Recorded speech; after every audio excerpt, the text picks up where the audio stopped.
I am live and I am early. So, whoever is here with me, thank you for joining in. And we had a little bit of lag there. Hopefully, that's not a all night thing. Uh, I had a really good day today. The Cardinals whooped the Rams. But seriously, folks, uh, there we go. So, had a nice weekend.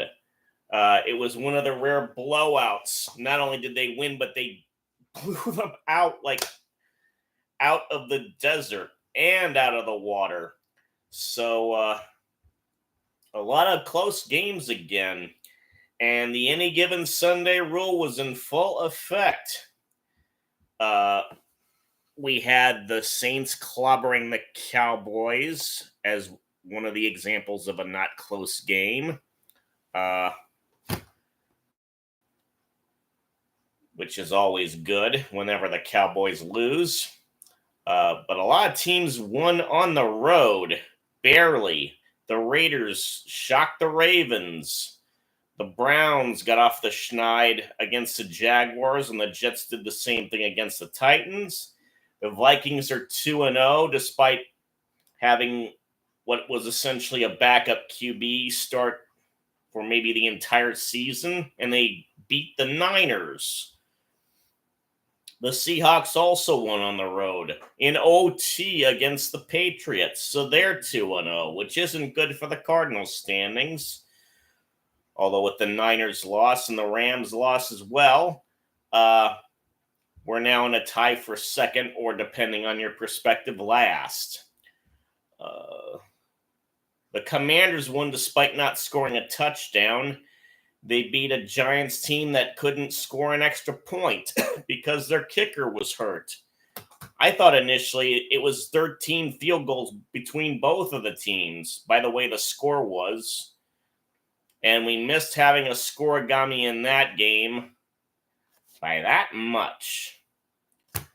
Buccaneers were another road team that won. The Lions really had to start the season tough with the same teams they played against in the playoffs for the first two games.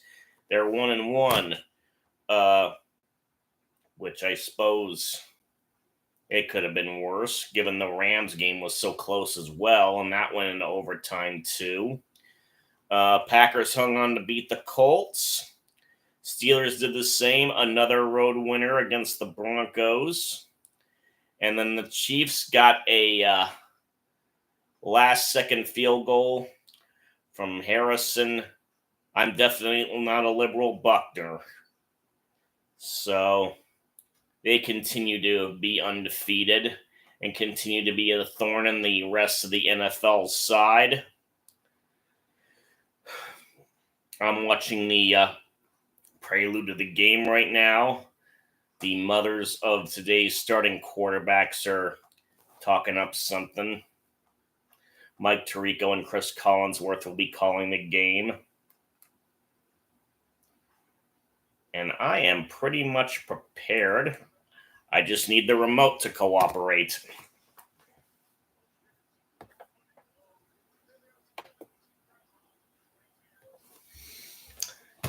And again, welcome to those of you who've just joined in. I'm a bit early. Let's see. But now I'm about on time. And welcome to the three of you that are here. Melissa Stark is doing what was probably a pre-recorded conversation with CJ Stroud.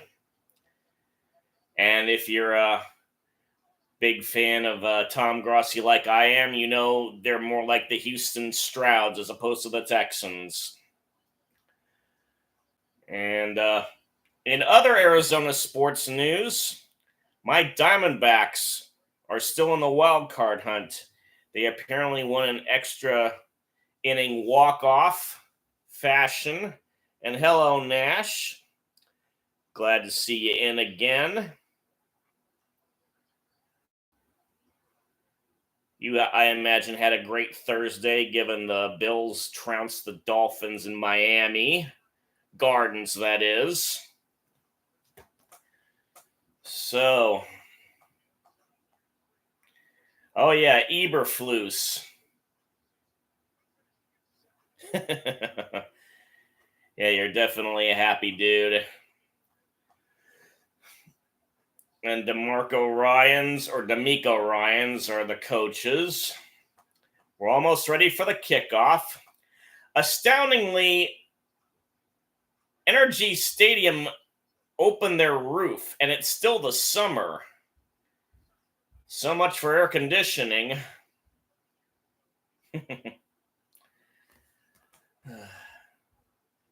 Hope you fans are all comfortable in the humidity and the heat.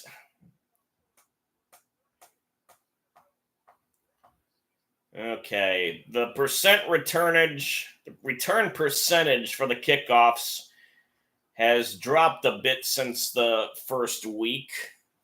Oh, hey, Jesse, welcome aboard. I saw you at Jade's performance. Yes, it'll be interesting to see if Caleb can improve upon his initial performance. And the kickoff is away, and naturally it's a touchback. Oh, wait a minute. They fooled me. He's taking it out. And he got tripped up and made it to the 30 almost. Whoever it was. I'm so shocked I didn't even get who returned the kick.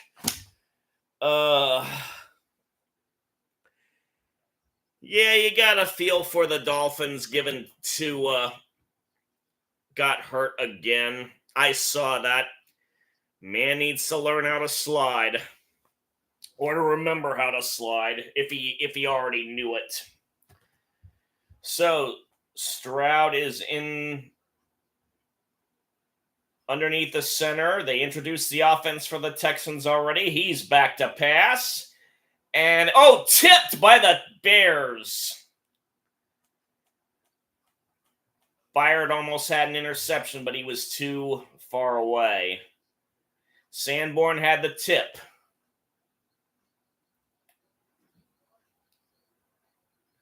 And Nico Collins appeared to be the intended receiver.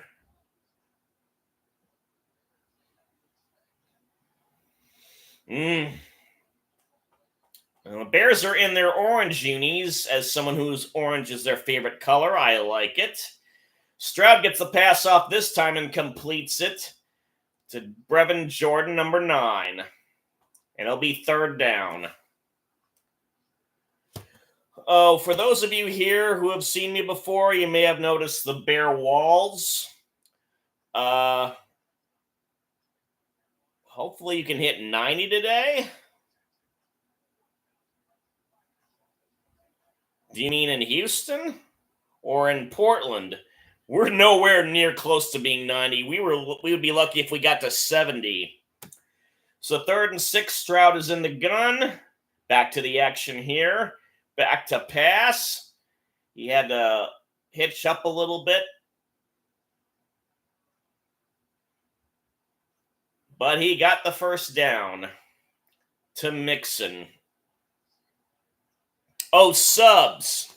Yeah, I had more than 100 at one point, but they dropped off a little bit when I stopped doing my live streams, and I've been wanting to do some original content other than football, but that's fallen by the wayside.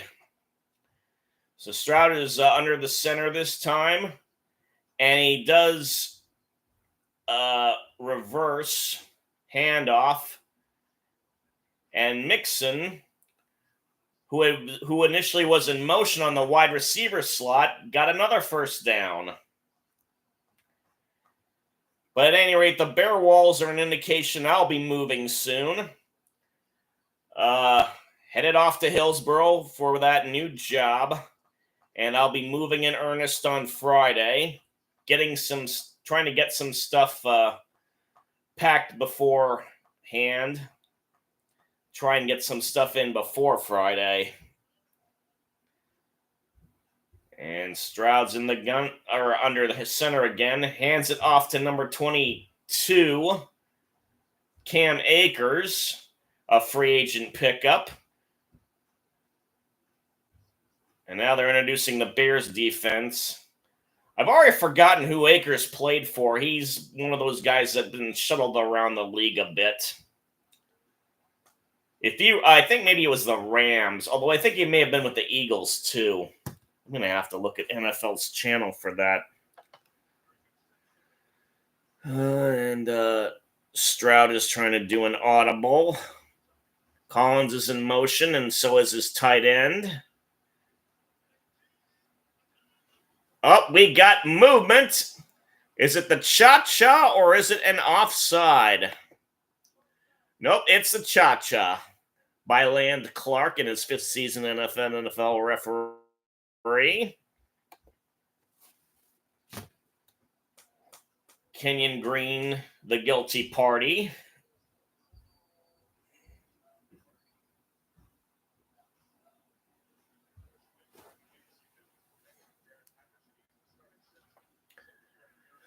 So they break the huddle, and they're going to try it again.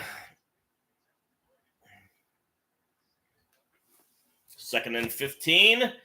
Stroud gets it in the gun, passes it off to Akers. Didn't get much, maybe 2 or 3. All right, I'm trying to remember where the search function is on NFL.com. If anybody knows who Akers played for beside the Rams, let me know.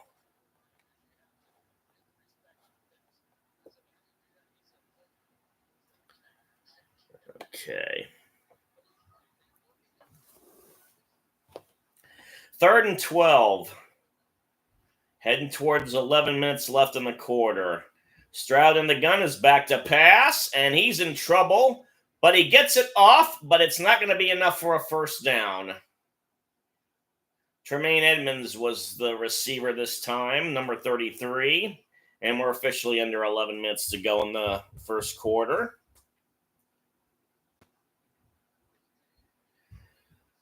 I will not miss being in this apartment for watching football purposes. People upstairs mess with the antenna. People walking by my apartment mess with the antenna. Large vans mess with my antenna. Hopefully I can see Kai Fairbairn make this 56-yarder. The kick is up, and it is right down the middle, and Houston gets on the board with 10:20 left in the quarter. All right, so they got an early 3-0 lead.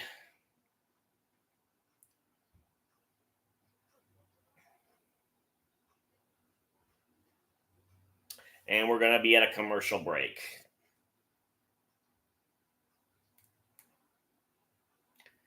And I really should clean up my TV screen. Got a lot of dust on it.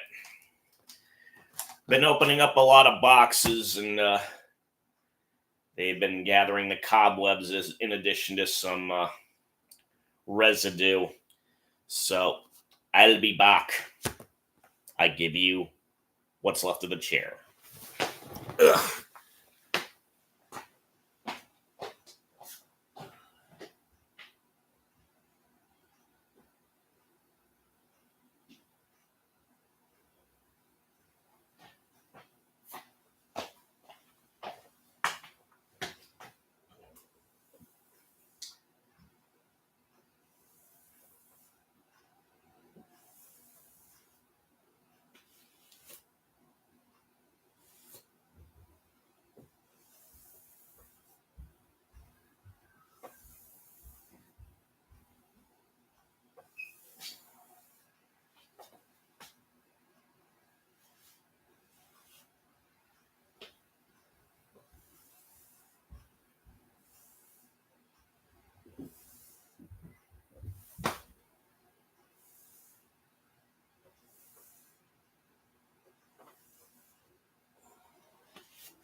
Initially, it looked like I made it worse.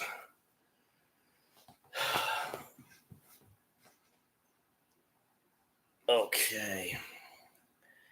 Texans will be kicking off soon. Tried to use one of those brushes that are more applicable to computer screens. Seemed I'd put more dust onto the screen than I took off.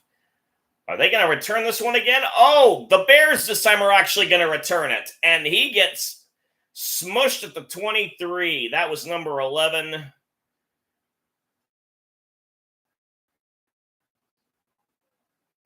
Jake Hansen. And now they're introducing the Bears offense as Williams makes his first appearance.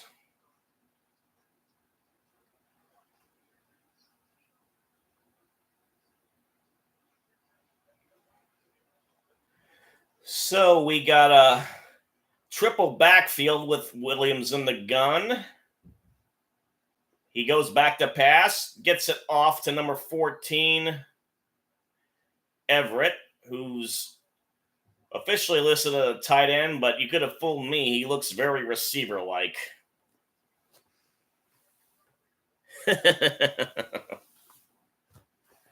All right. Second and 8 officially, and we got a handoff to DJ Moore, who is smothered.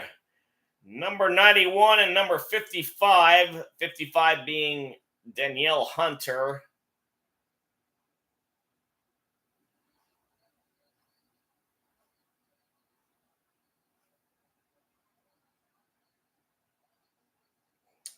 Tackled for the loss.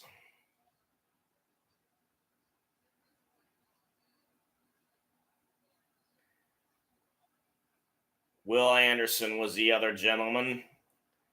So 3rd and 12. Split backfield. Williams in the gun. Back to pass. Gets it off. And he gets it caught by number 11, DeAndre Carter. 9 minutes left in the quarter.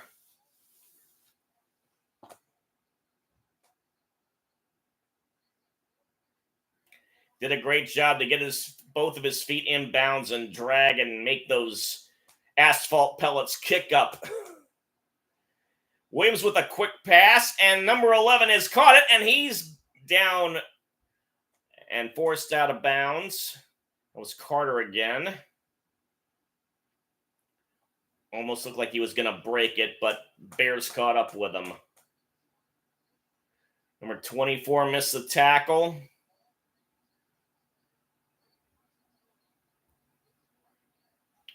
It was number 5 of the Texans who forced him out.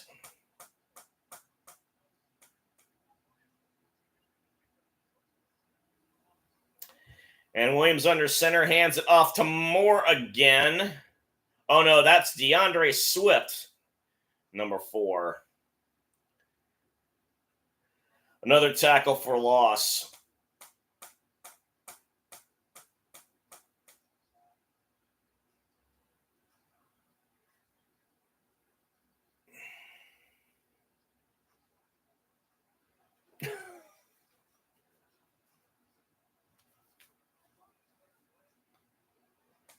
They actually have a guy nicknamed Nico Suave.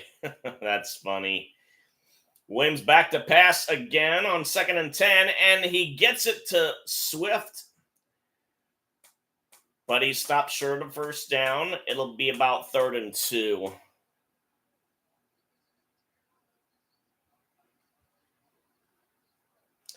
You know, in some sense, I hate that they've got this emoji launcher in the right-hand corner of the screen. It's hard to see what people are showing or typing in initially.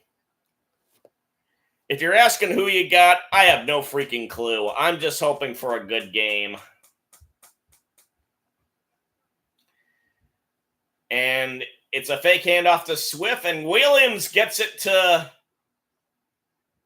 DJ Moore, number 2, who the Bears are great to have after that massive trade with Carolina. And so far, Williams has done a lot better to start out the game.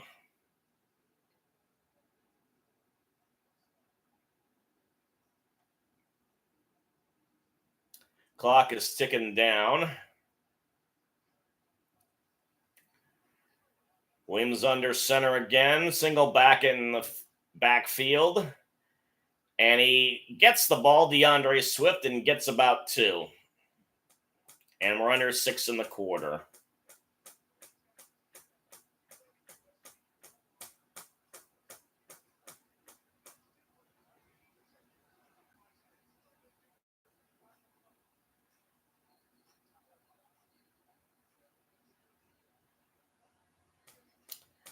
And he's 5 for 5 for 55 yards. Numerical oddity there. Numerical synchronicity, if you will. And he's trying to audible while in the shotgun. Gets the snap. He hands it to Swift again, who gets nothing. Swift is another back that's shuffled around, first with the Lions, and he definitely was with the Eagles. Game's moving awfully quick. 5 minutes left.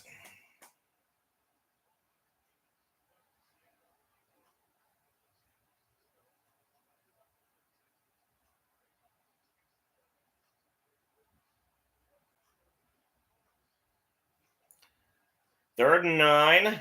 Williams back to pass out of the gun again. Oh, he's in trouble, and he is down. Anderson got the half, and Hunter got the other half. Another tackle for loss that the two combined to create.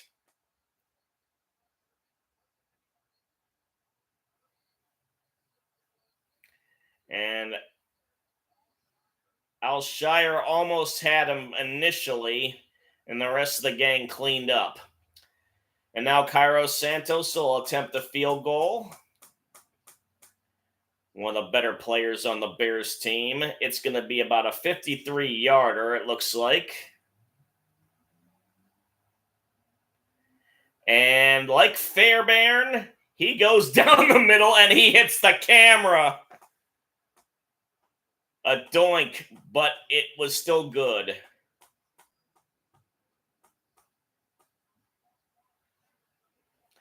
And we've got Chicago's Veruca Salt giving us the outro music to the commercial. They should give him 4 for hitting the camera. That's another way they could make things interesting in terms of kicking the ball through the uprights. Thank you all for joining me on this partly cloudy, partly sunny afternoon, turning evening in the PDX. Ooh, we got 5 in the building. Welcome. Take off your jacket and stay a while. So, we've got a so far competitive game, which the majority of the games so far this season have been. And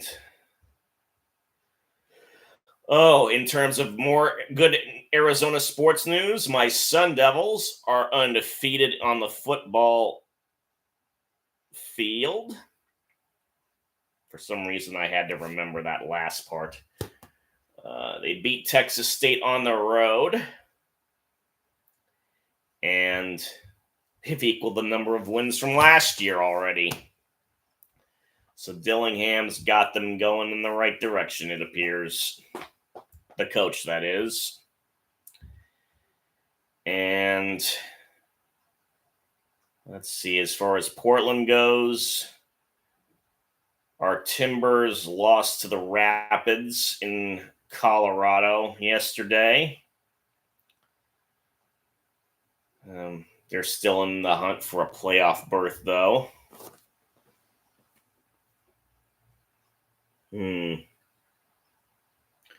Well, that's an interesting way to put it, Nash.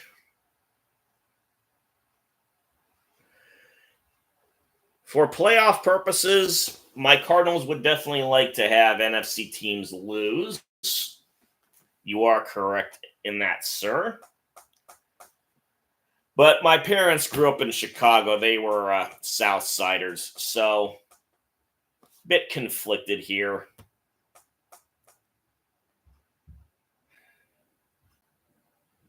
I just like both teams to do better. There aren't many teams in the NFL I don't like.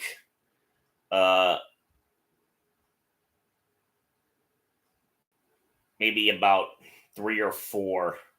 The Cowboys, the Ravens, and the Raiders have historically been teams I hated.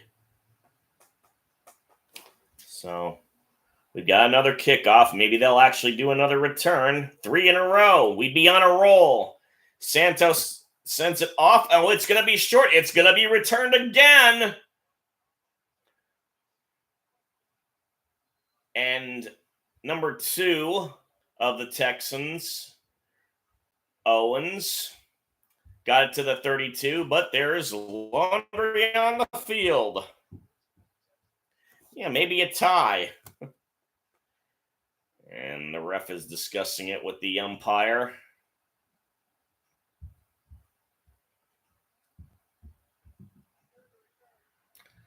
Holding by the return team, the receiving team. 10-yard penalty on Boyd, number 17, the guilty party. They're going to show a replay of that.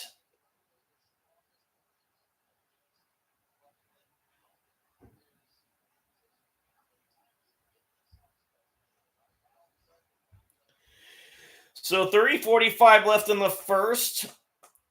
Stroud will work from the 23.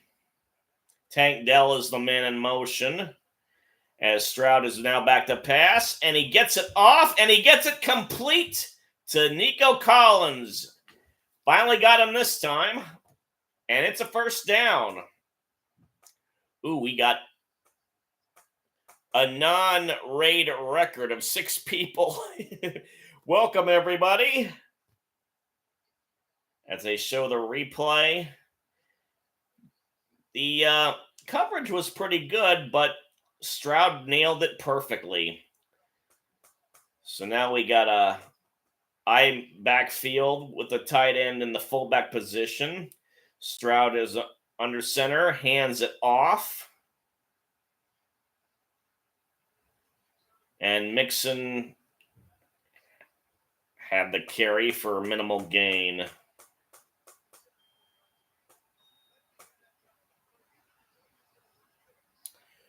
Return equals points. The Cardinals had that last week. 96-yard kickoff return for a touchdown.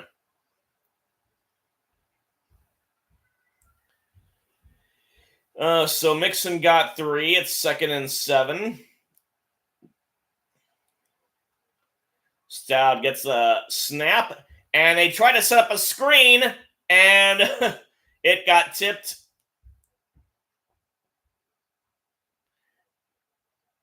A bunch of people had a chance to get it, but they couldn't see where it went. And that was Montez Sweat, the ex-Redskin, who tipped it.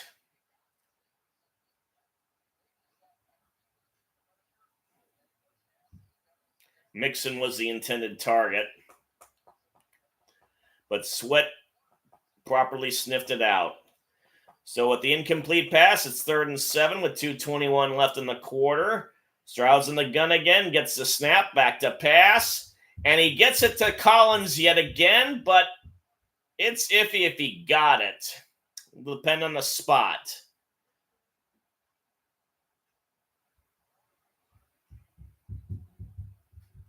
Let's see what we got here. Nope, it's short.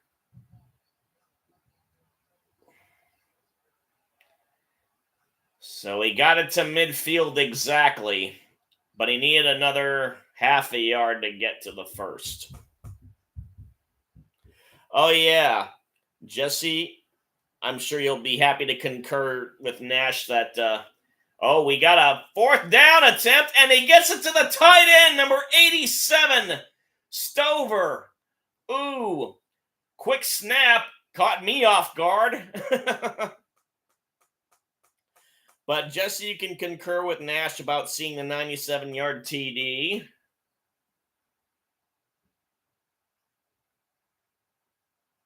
And yes, Stover had a big gain. Got about almost 20 yards. Officially, it's 18. 1 minute left to go in the quarter. Ball is at the 32 of the Bears.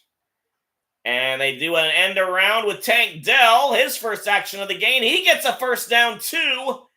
And he's forced out of bounds, or tackled out of bounds, more accurately.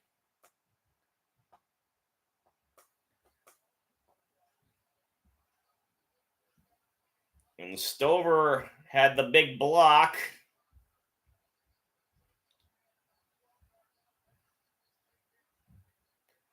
And Dell was tackled by number 31 of the Bears. Yes, it was beautiful.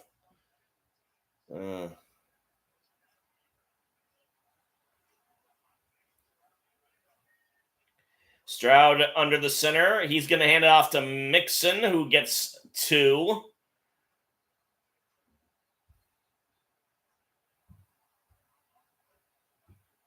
Oh, we got a flag. Apparently there was some extracurricular activity. The clock is officially gone to 0. The back judge is conferring with the ref. Let's see what it is. Yeah, Nash, it was an upset, although Minnesota was playing at home. Let's see what the ref has to say. Unsportsmanlike conduct. Ooh, on Collins. They count the down, but afterwards, Stevenson put a finger in his helmet, and Collins was the second guy who slapped the helmet of number 29, and he's the one that got burned. Him and Jamar Chase will definitely be in the doghouse of fans with their unsportsmanlike conduct penalties. I saw the one on Chase. He got his helmet messed with too, and was gonna tell the ref about it, and he would not stop. Always the second guy, Jesse, indeed. Ugh. We're at a commercial break. So I'm still trying to figure out why I can't find the search. Oh, maybe I need to go to players. Let's see. Players, there we go.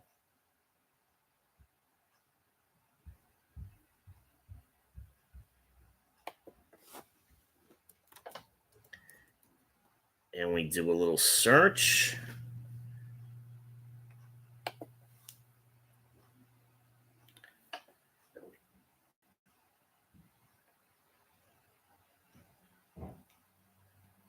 As we patiently wait for the page to load. So he's in his 4th year, a former Seminole.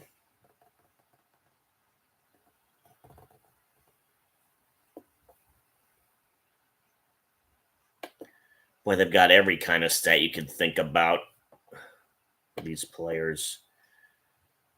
Oh, he was with the Vikings last year, not the Eagles.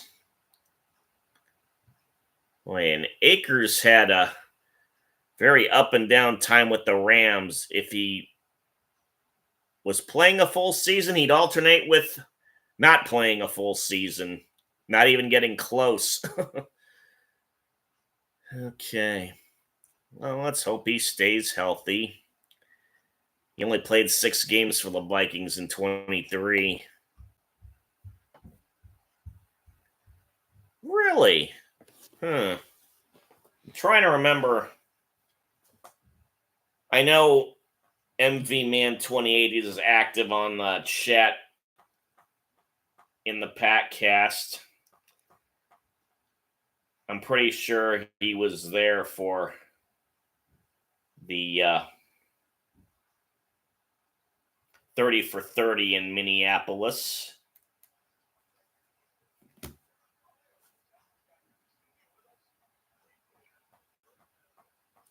Oh, Hulk Hogan's at the game.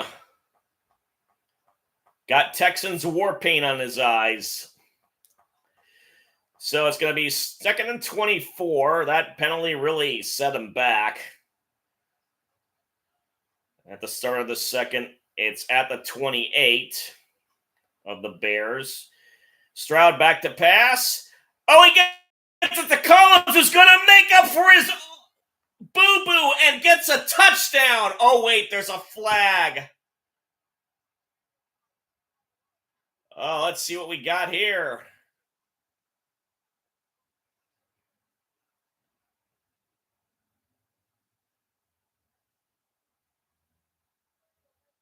Hands to the face defense. So they caught the Bears doing something. All right. Collins gets immediate redemption.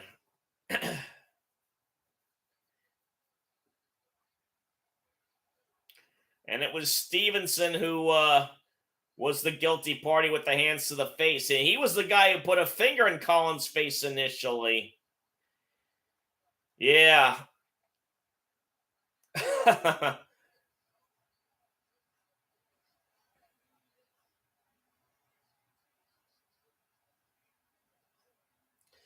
So Fairbairn's going to try the extra point. Kick is on the way, and it's down the middle too.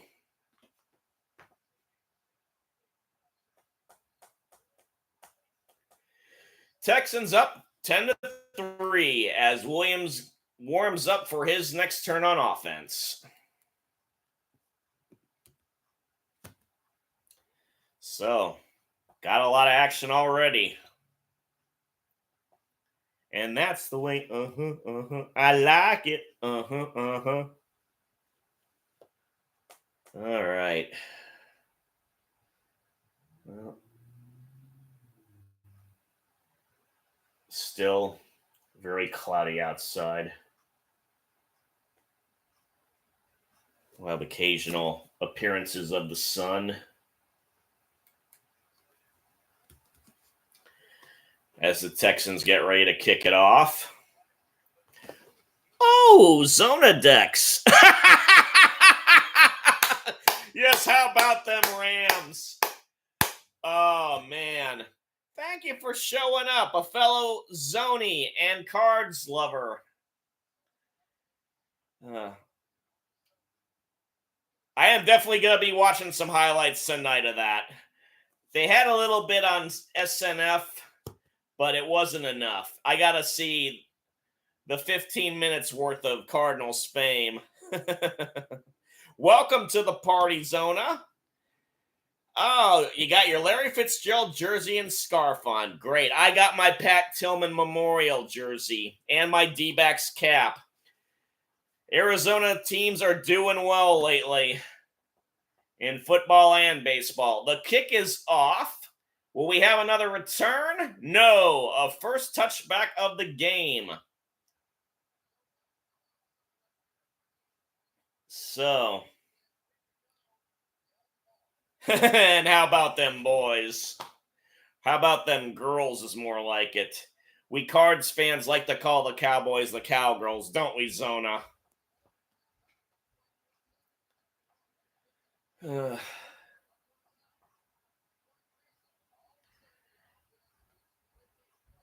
Yeah. It's times like these I wish I would have seen the Cardinals game, but they were showing the Chiefs and the Chiefs and the Bengals. And Fox, for whatever reason, I don't get great signal on my antenna. I am cable deprived. Yeah, Jesse, the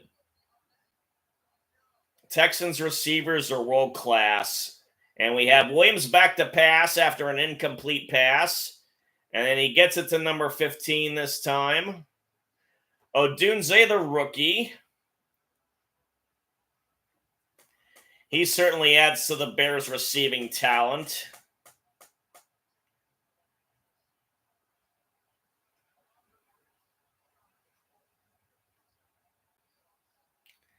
But everyone was sleeping on the Saints because they've been rather mediocre the past couple of years.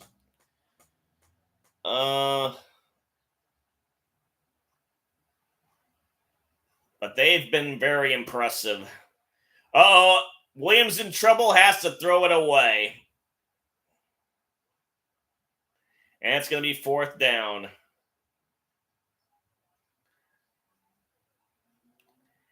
There's discussion about whether he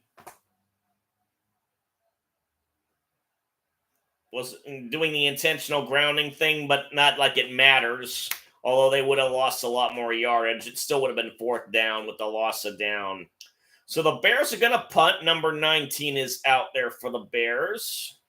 Taylor, a rookie, and he lets it fly. And it's a fair catch by Stevenson's, number 82 for the Texans.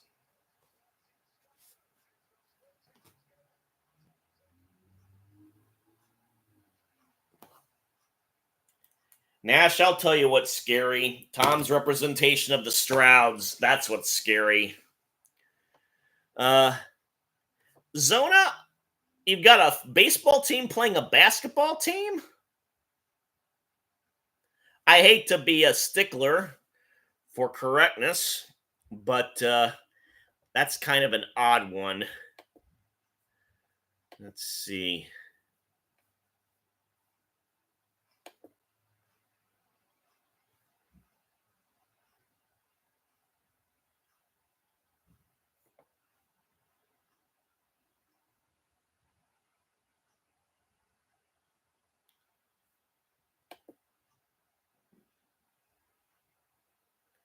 See, the Cubs played the Rockies and won, so the Chicago blood in me is very happy with that because they're still in the running for a playoff spot too, although it's a bit more distant than the D-backs at this point. The White Sox, it appears, had the day off. Mercifully.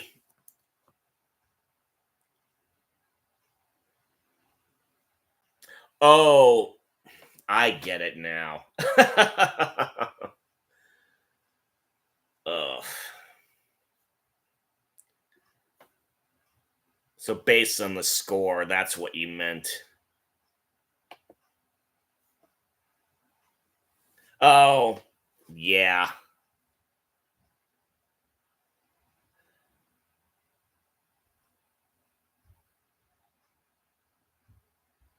Hmm.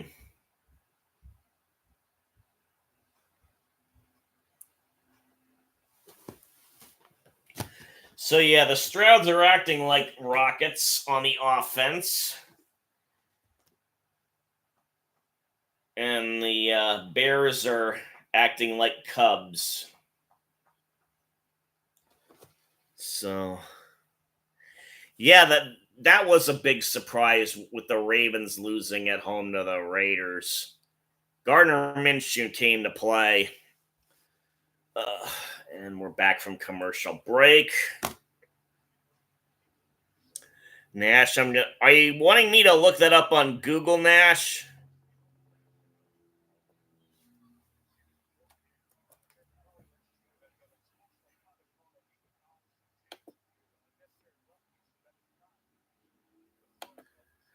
Interesting.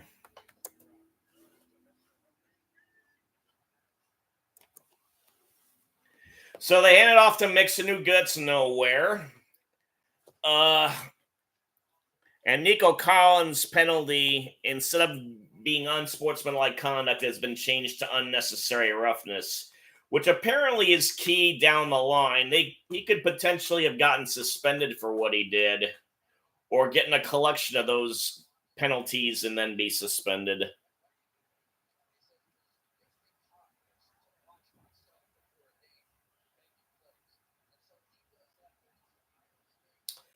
Mixon's out on the receiver end, and Stroud is back to pass. They tried to pass to him, but it bounced right off his numbers. And Jalen Johnson was right behind him, number one for the Bears. Nash, are you referring to fantasy scoring? Yeah, Justin Jefferson suffered a quad injury. And we got 8 people in watching me. Happy you're here. Feel free to chat me up.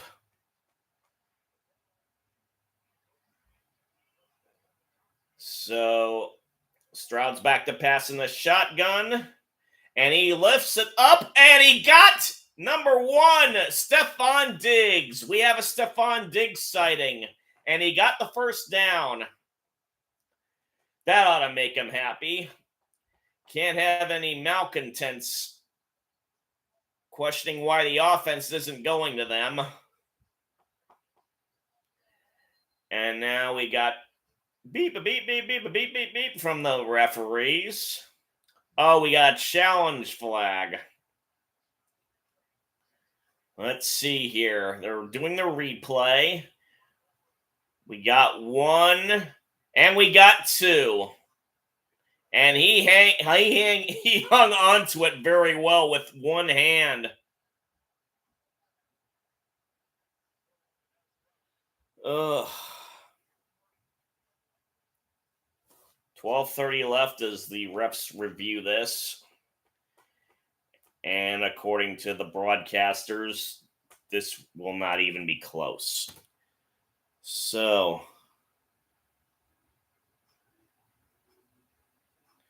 Nash, I'm sorry, I don't know what you're talking about. I don't know what else you could be meaning by return equals points and no return equals no points. Unless you're thinking about a possibility of a way to beef up the scoring in the games. Am I right for that one? Ay, ay, ay, ay. So. Oh, okay. I finally nailed it. That would be interesting.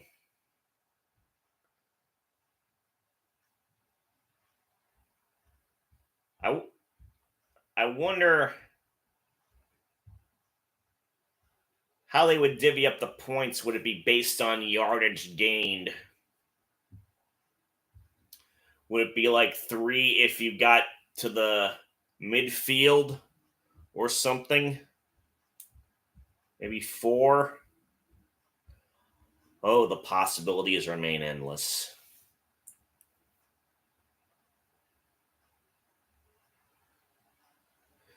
In the meantime, we wait for the game to come back.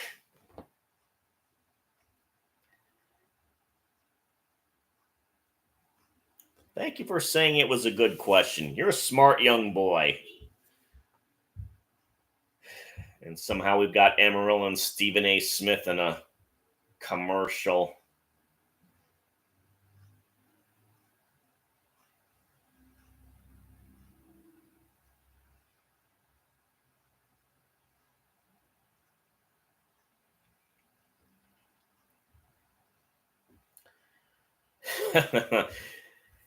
And of course, NBC is the Notre Dame Broadcasting Company. You gotta bet they were thrilled about that upset by Northern Illinois. Nobody in my family went there, but still, coming from Illinois parents, you gotta love it.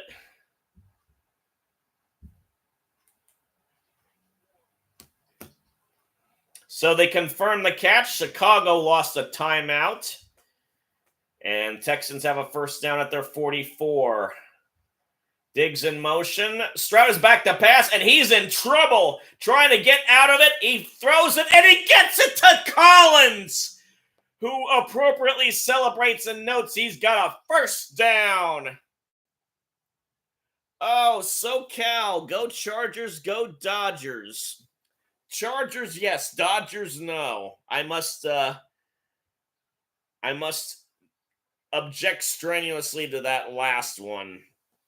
I still wish Shohei was still with the Angels. The Dodgers don't need any more help.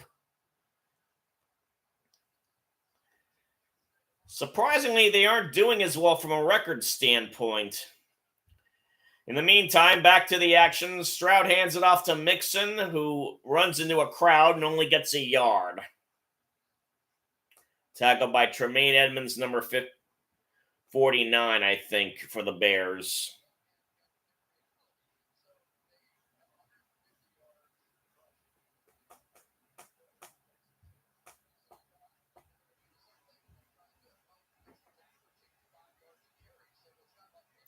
Okay, Jesse.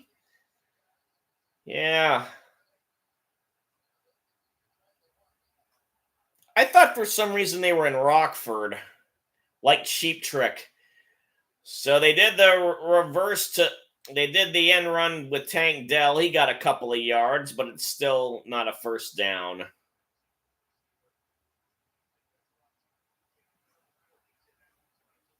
DeKalb. I got to remember that. Because I know Rockford's in Northern Illinois, too.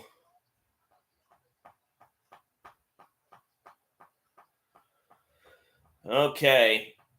Stroud's in the gun. Got Ogumbawale to his right as a running back. And he's back to pass. Gets it to Diggs, who has to dive to try and get a first down. And they mark him well short.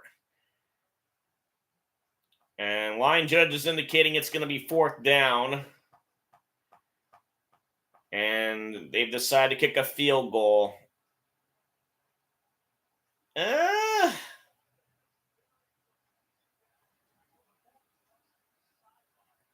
It's close.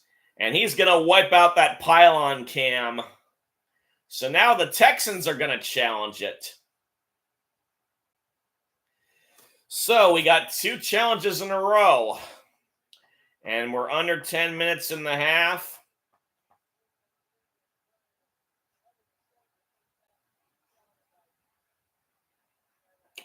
Oh, don't send Shohei to the Yankees, Nash. They don't need any extra help either. They've got beasts in their lineup.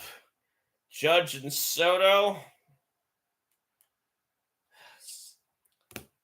Send them to a team that needs them, like the White Sox or the Rockies or the A's. Anybody but the Yankees and Dodgers.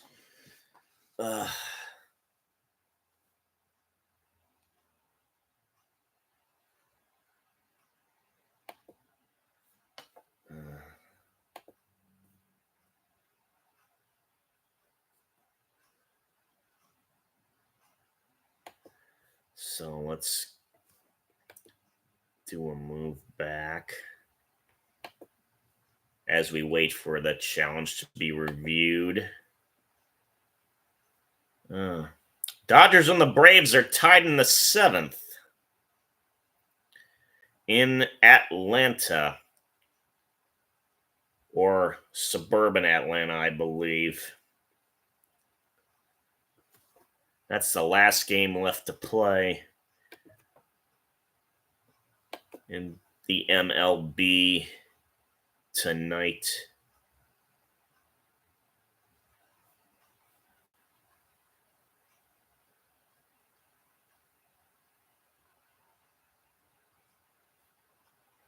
Oh, the Mercury beat the Chicago Sky in the WNBA. Oh, more good news for sports teams in Arizona. Excellent. And can you believe it or not, the NBA's soon going to have their preseason next month. It's a true sports spectacular nation we are. Yeah, D-backs. Now you're talking. Send Shohei to the D-backs. Oh, I want to go to the standings for the MLB to see who all is in the running. And we know who's out of the running.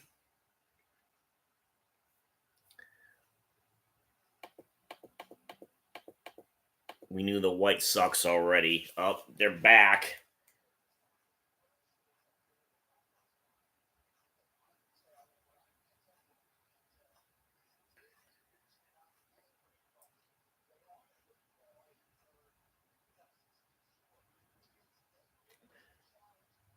Interesting.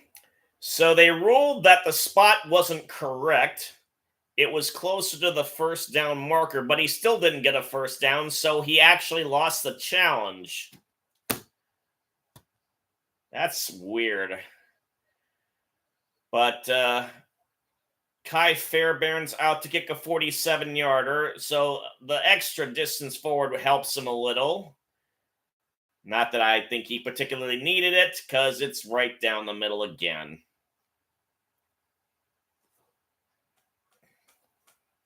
And we're under 10 minutes to go in the half.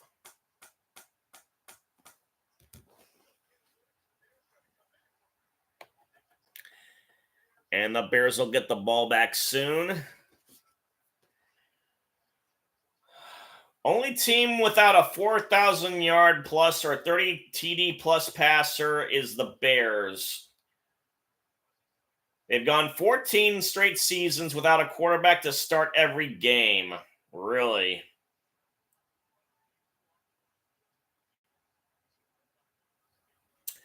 Oh, yeah. Fields is undefeated with the Steelers since Wilson went out with his leg injury. The Bears have had some great QBs in my time. Jim McMahon, Jay Cutler. They just haven't stuck around long enough. McMahon got hurt too much.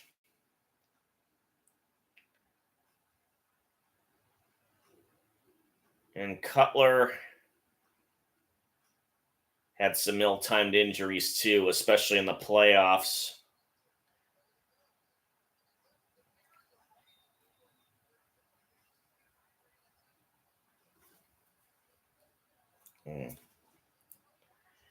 So Fairbairn is going to have a short run-up for some reason when he kicks the ball. But it gets to the end zone, and we have yet another touchback by the Bears.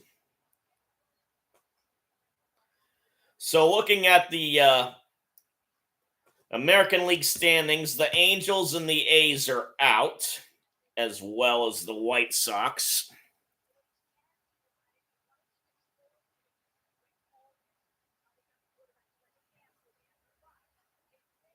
There are 5 teams with 80-plus wins, but none of them have clinched yet.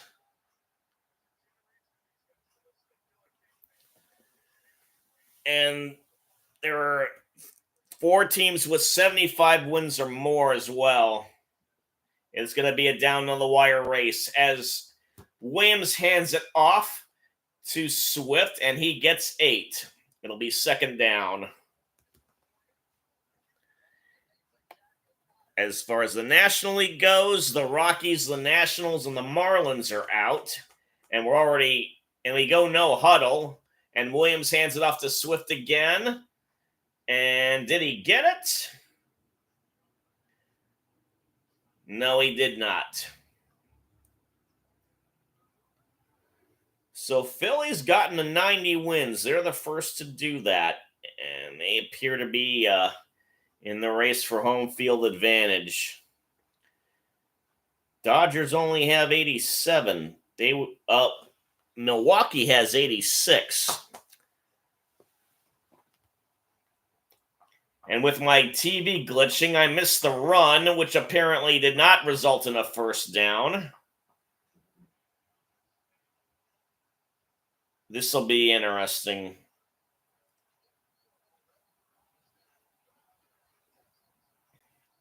4th and inches on your own territory, I'd punt it all the time, unless I'm so far behind or there's only so much time left in the 4th quarter and you're down a TD or less. They decide to run it. They went to Herbert, number 24. He didn't need to get much. It looked like he was stopped initially, but the ball may have broken the plane. They're going to do the replay here. And he backs in. Apparently that was enough. Williams is doing an audible. Was under the center, but now he's back in the shotgun. Herbert's now to his left. And Williams throws the pass. He gets it to number 11, Carter again. And we're halfway through the second quarter. Short of the first down.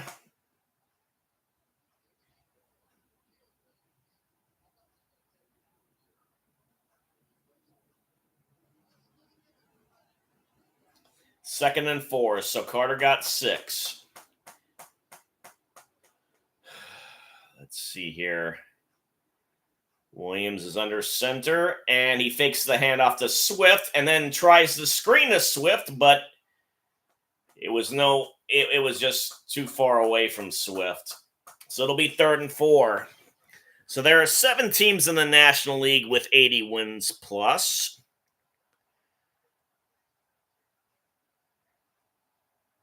And it's going to be close there, too. The Cubs are the only other team with more than 75 wins. They're a bit of a ways away from the division title, but they could still get the wild card potentially.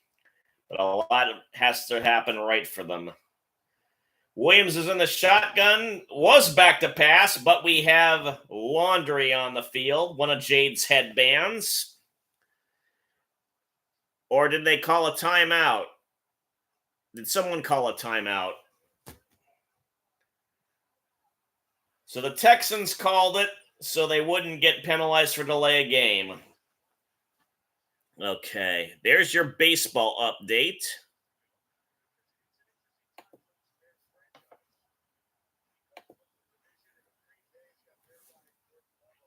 Yeah, Jim Harbaugh was a Bears QB.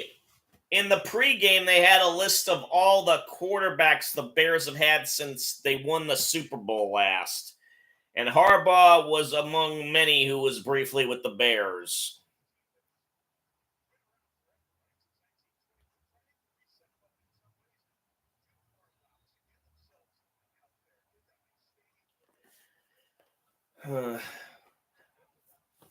Nash, I'm not sure if Bryce is a bust just yet. Wait for the full season to finish. So, that was the Bears who called timeout.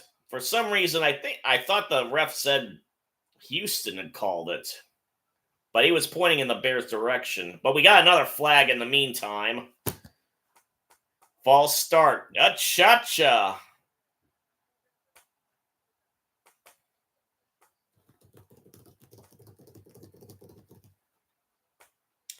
Guilty party is right, number 58. We're under 7 to go in the half. It's 3rd and 9 now.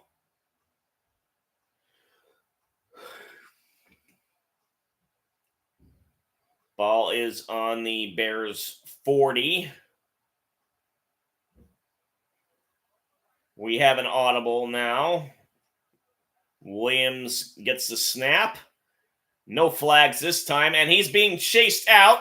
He's trying to scramble out, And, oh, he's still on his feet, but finally brought down by Barnett. Number 94. He almost got away. Up, Barnett's 95.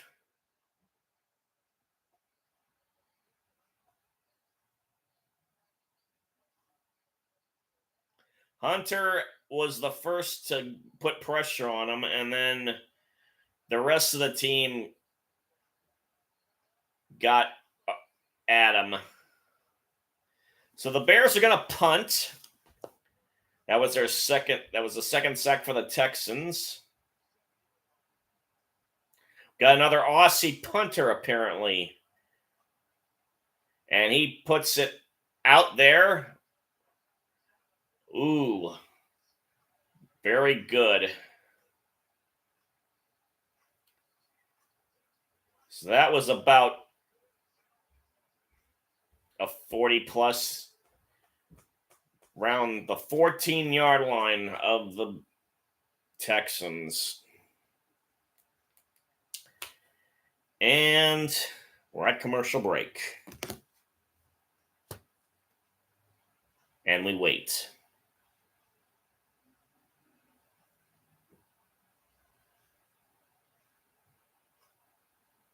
Well, clouds have cleared a little bit, but they're still interfering with the sun, along with the building to the west of me, which also interferes with the antenna, along with the people walking by on the sidewalk outside my porch. Again, I will not miss that when I go to my new place. It's on the 4th floor. It faces west, where the antenna are on the Tualatin Hills. And I am praying that I will have great antenna service. Still not ready for cable yet.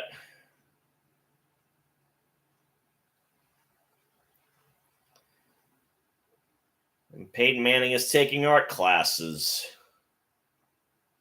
and trying to present an alter ego of Peyton Manning. Clever man. Okay. I hope you can hear me all right. My webcam and microphone are attached to the top of the laptop. Thank you for the confirmation, Nash.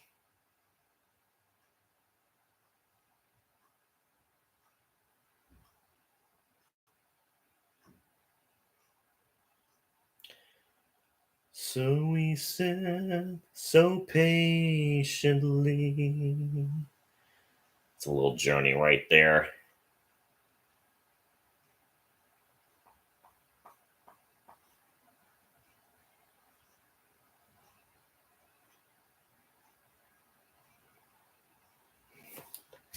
And, ooh, they got a Texas-sized parking lot with the boundary of the state all up in lights. That's pretty cool. You gotta admit. Or is that actually a pool? Good God, it's a Texas-shaped pool. I'd like to know what hotel has that. I went to Houston once for a cousin's wedding. Couldn't stay very long.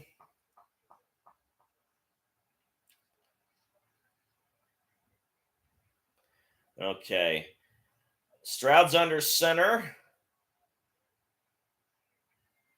Got a receiver in motion. Hands it off to Mixon, who is trying to find some room and lost a couple of yards as Brisker, number 9, made the tackle.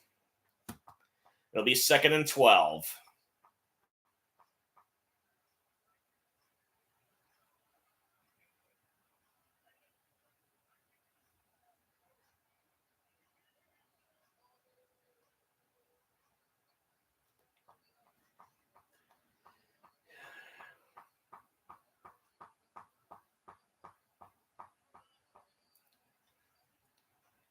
Okay, Dell's the one in motion this time as Stroud is back to pass. He tries the screen to Mixon this time, and Finally, we got somewhere with the running back screen. Though it's not enough for the first, it'll be third down. 5 minutes left in the half.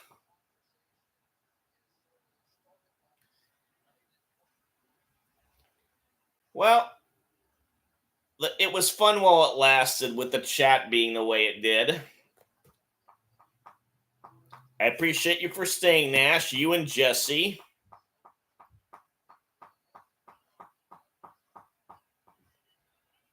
And it's Diggs in motion.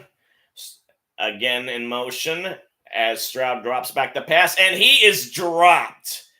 First sack for the Bears. Edmonds, number 49, gets it. So the Texans are the ones that are going to punt this time, and it'll be for the first time.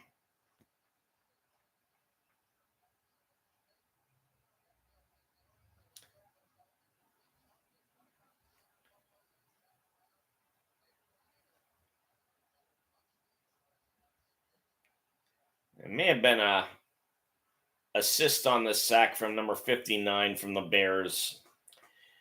Tommy Tonson, ex-Chief, is now the punter for the Texans. He boots it out of his end zone very nicely. Although it took a neutral bounce. And actually, it only got to the 49 of the Texans. Oh, yeah, and they're going to go over the fact that the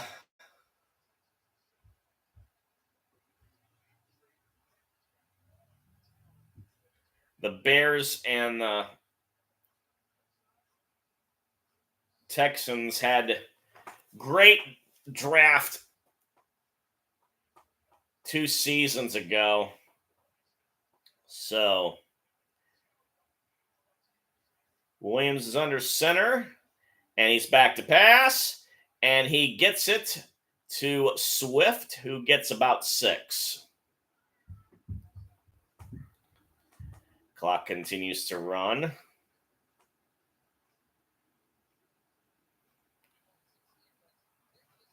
Yeah.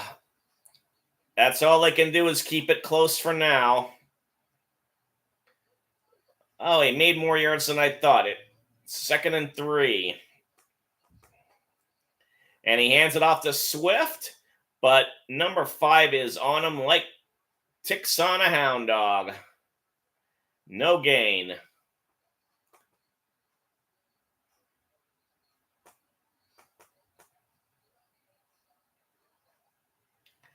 Jalen Petrie is his name.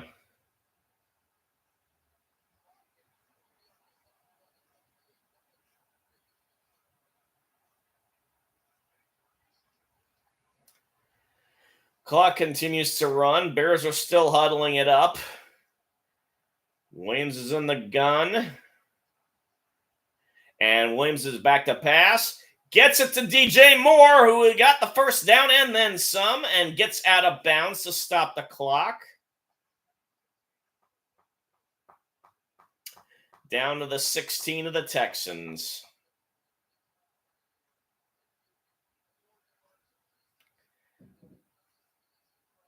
Nice loop route. Up. No, it's the 27. Why did he say the 16? Okay, and now it's been run down to the 2-minute warning. So I am going to step away for a minute.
to unmute.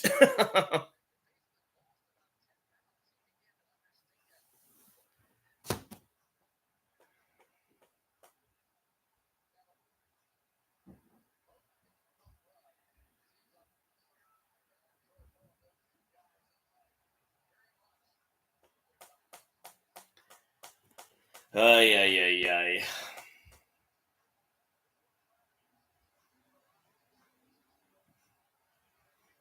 I hate it when I get those brain freezes. So it's 3rd and 9. And Williams is going to go in the shotgun. Oh, we have another one of Jade's headbands and another cha-cha.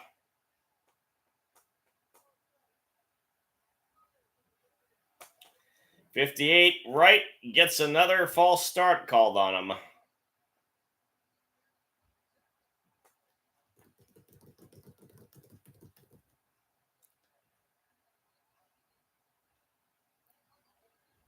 It's now 3rd and 14.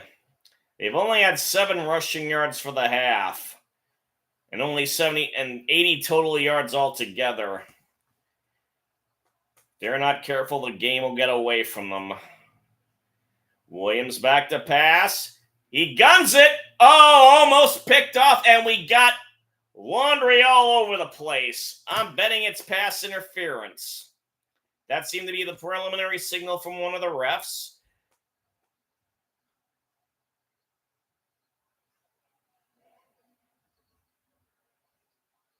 Number 21, Bullock, appears to be the guilty party.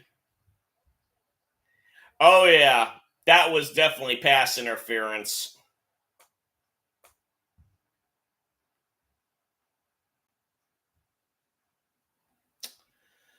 So the Bears got a big break. Stops the clock as well. 107 left.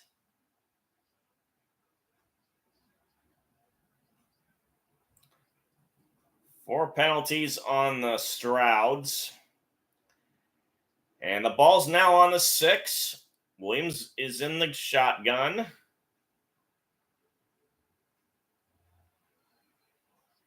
They were going to hand it off, but again, another cha-cha.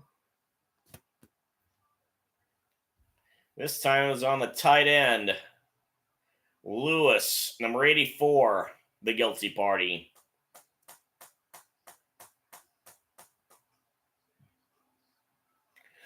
Mercedes Lewis. Good Lord. In his 19th season. I know the Packers had him for a while. Now he's sleeping with the enemy. Williams is trying to run it in. Oh! Got to the 2. And the clock continues to run. Be 2nd and goal. Wise of him to run, and now we have the no huddle again.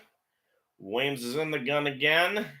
DeAndre Swift is to his right, and he hands it to... No, he fakes the handoff to Swift and tried to get it to number 15. But Lassiter from the Texans was on Odunze.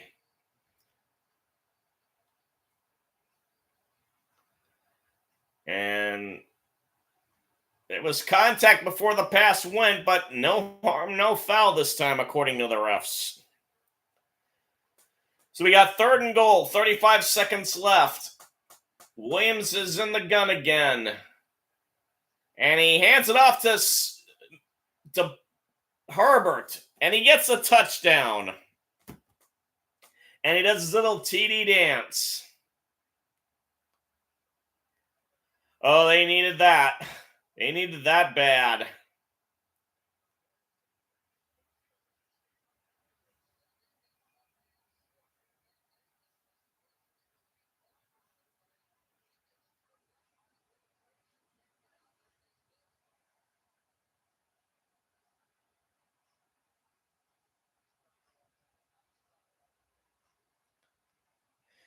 So that's actually their first offensive touchdown of the season.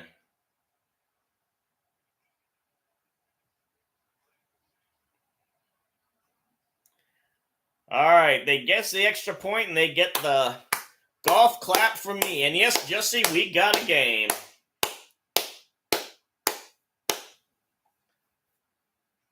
Suns come back out.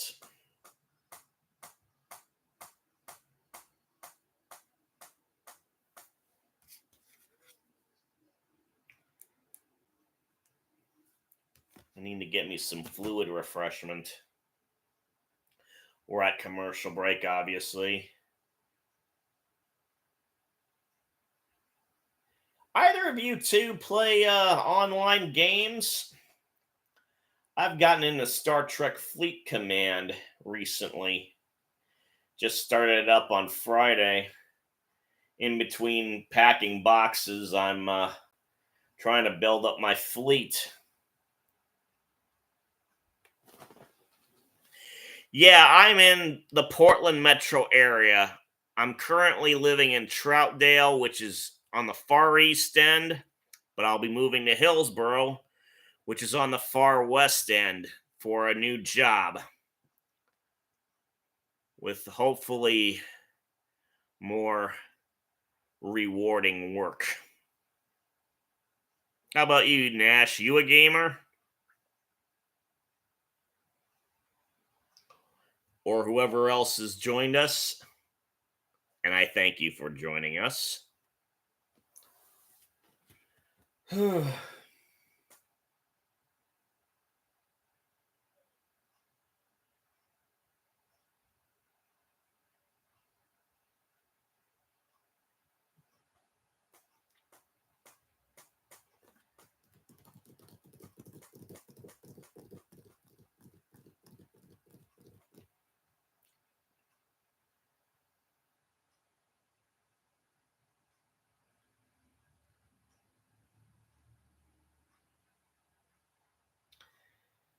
They're really hyping this movie about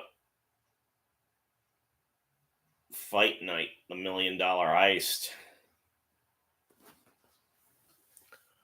Oh, okay. Where are you at, Jesse? You an Oregonian? Or you just happen to be here on business? Try to remember where Canby is. I'll be in completing my 7th year or entering my 7th year here in November. I'm still not up on where all the suburbs are. In the meantime, Santos is going to kick it off with 32 seconds left in the half. And we're back to a bunch of touchbacks in a row. But now we have one of Jade's headbands again.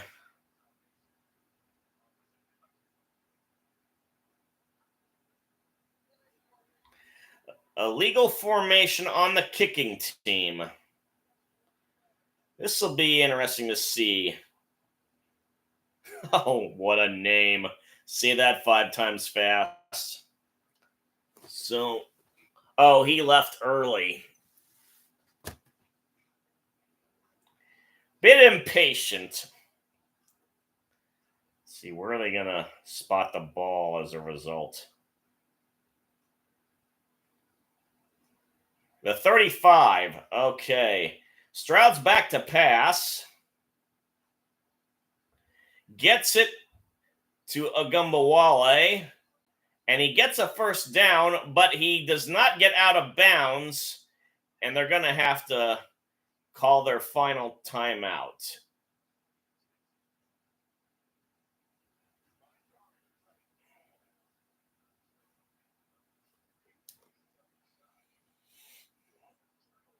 So they'll have it at about their own 47. Oh, in Denver. From Vermont, grew up in Waukegan, got some Chicago roots. Good for you. I used to live in Denver as well. The Highland neighborhood in the northwestern part, just a couple miles away from Mile High Stadium and the old McNichols Arena. I got to see both places before they were demolished, and I'd moved there in 93 during the Wade Phillips era for the Broncos.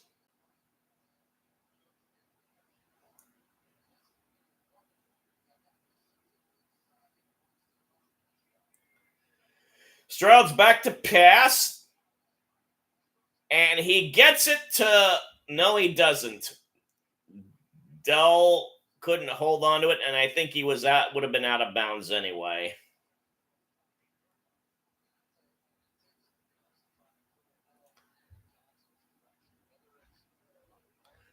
Okay.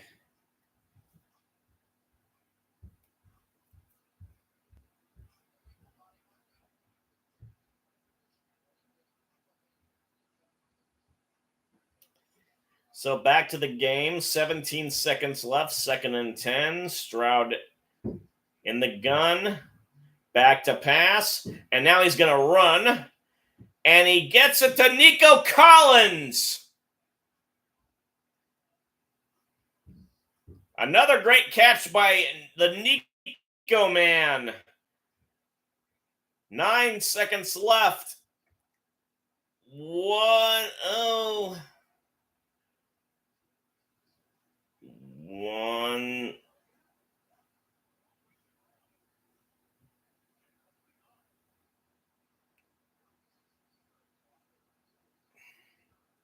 This is going to be a close one. Up now we're going to have a review.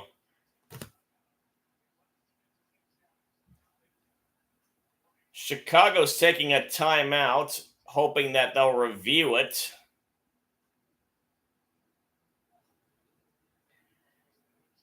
And it looks like it's going to work. Still pretty close.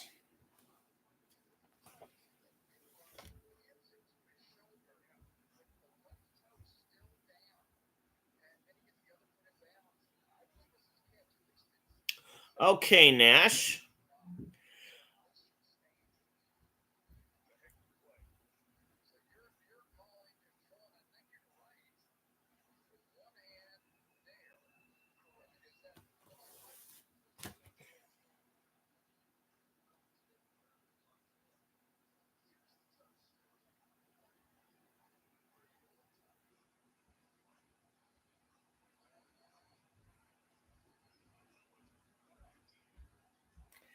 And as always, is there clear and conclusive evidence that this was a catch?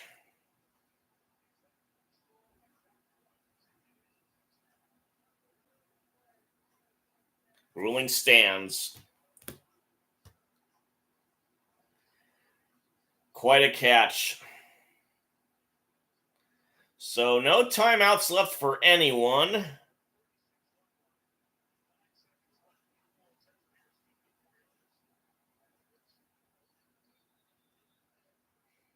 They've got about one play left.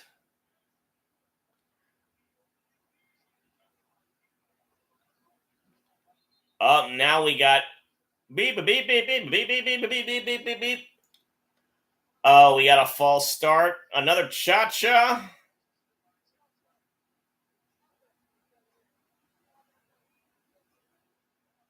Laramie Tunsil, the old veteran.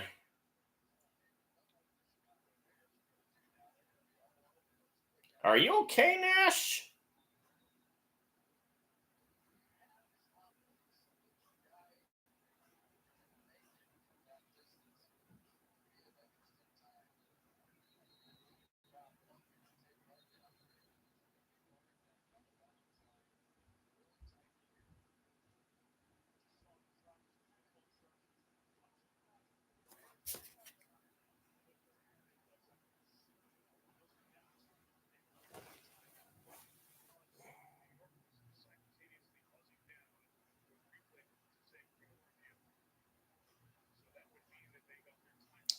Hey, Nash, is your family where you're at?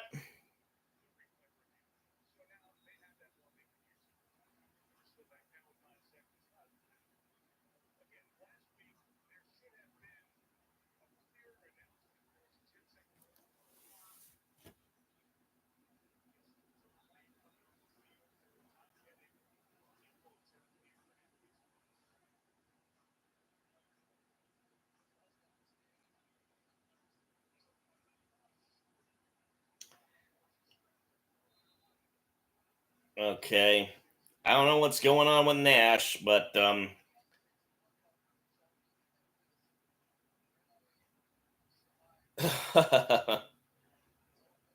okay.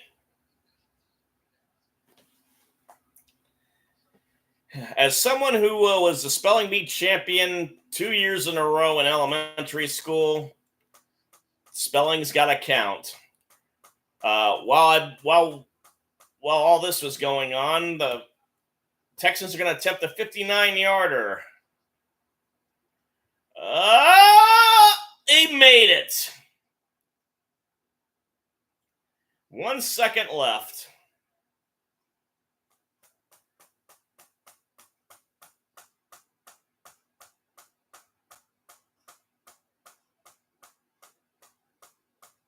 I'm trying to keep a greater eye on the chat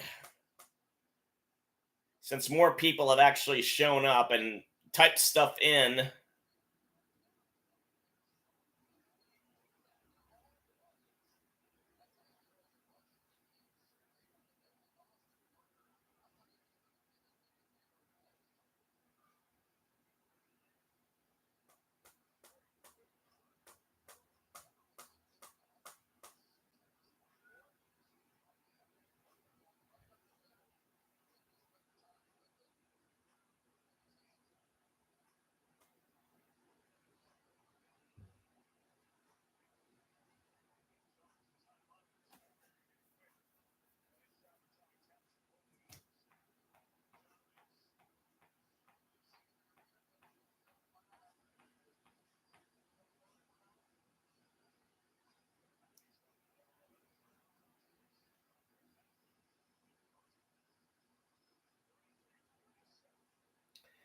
Will be interesting to see what Fairbairn does with this kickoff. Does he squib it or does he just go for broke?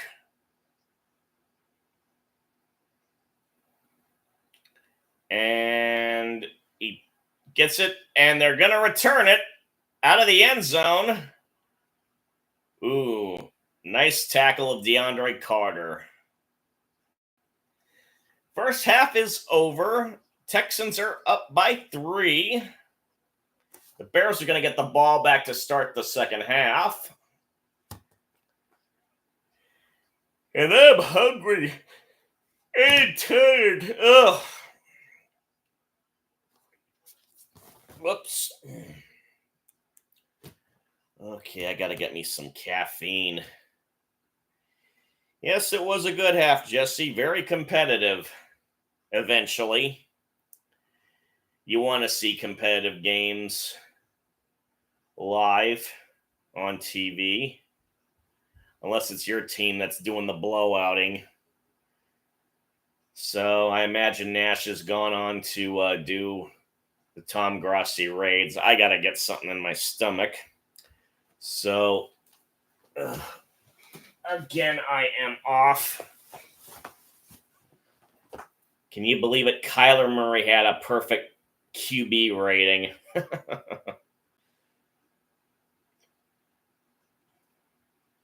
And people were all upset about his contract.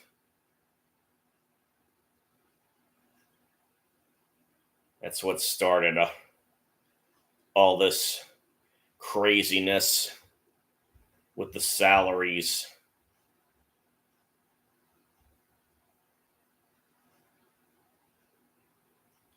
Earned his money today. So I'm going to mute it. Hopefully I'll remember to unmute it when I get back. Let's see. How's my cat?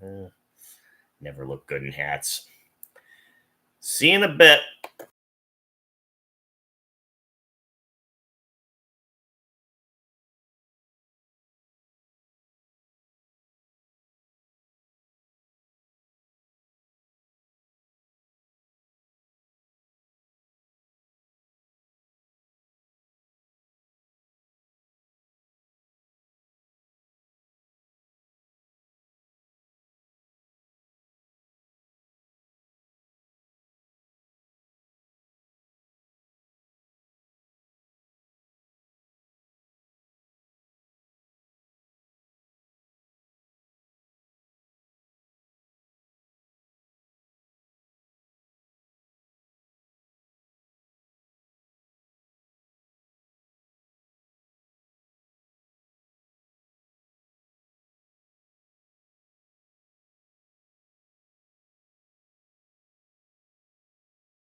I thought about having dinner, but remembered I can have snacks too. That takes a lot less time to prepare. So I want to see more cards highlights again.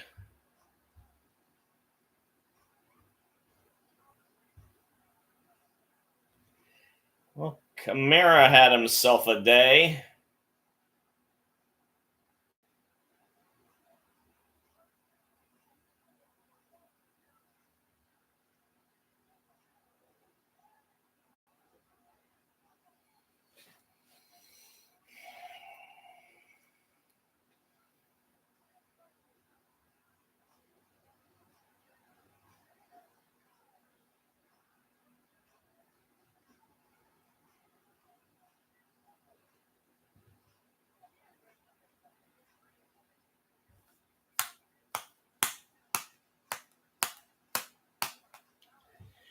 Ten of the 13 games were decided by one score.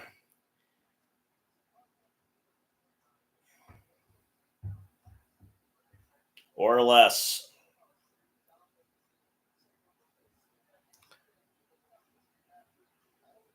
Are you joking, Jesse? They blew out the Rams like a ball shot out of a cannon. They just shot the Rams out. Something fierce. I'm smiling. You see me smiling? I'm a very happy dude.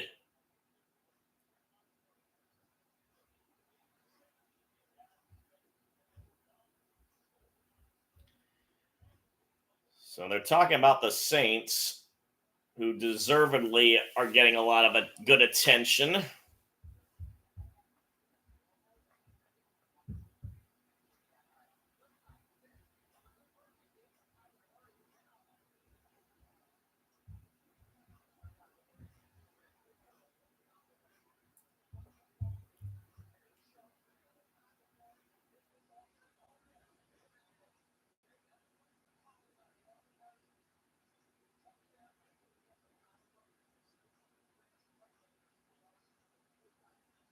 Mm-mm-mm. Oh,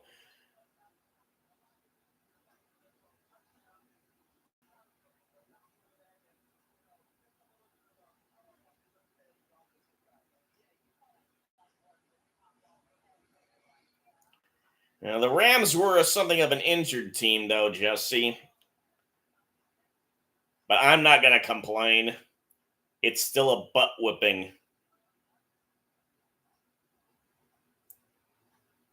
All those Ram fans who probably came out of the woodwork in the valley or traveled to the valley from LA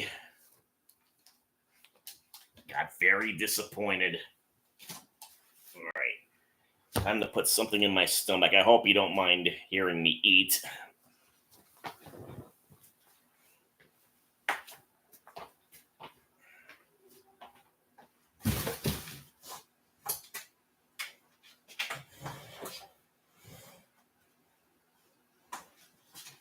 Ugh.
Okay, I am back.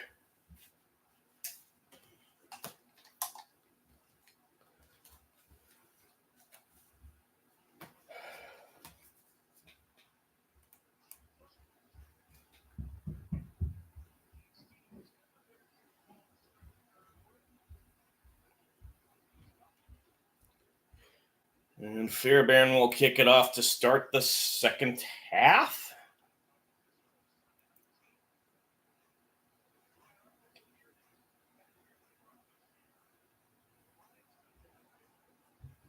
And there it goes. Tries to get to the corner of the end zone and does. It'll be a touchback.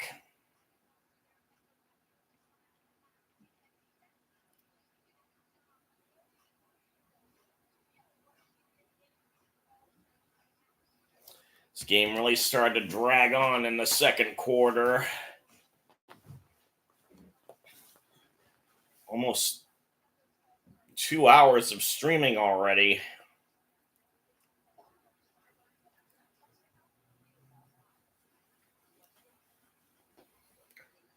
So, Williams is in the gun to start the third. It's a weird three-back alignment, but Williams is back to pass, gets it to Cole Kmet. The tight end gets his first catch, about 3 yards. It'll be second down.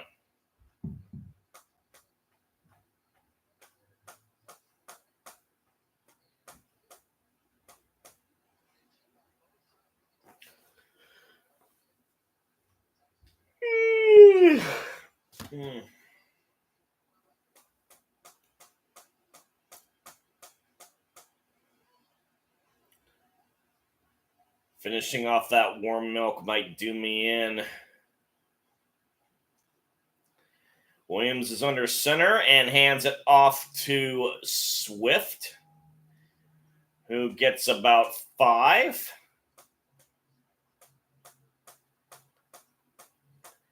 Officially 3rd and 3.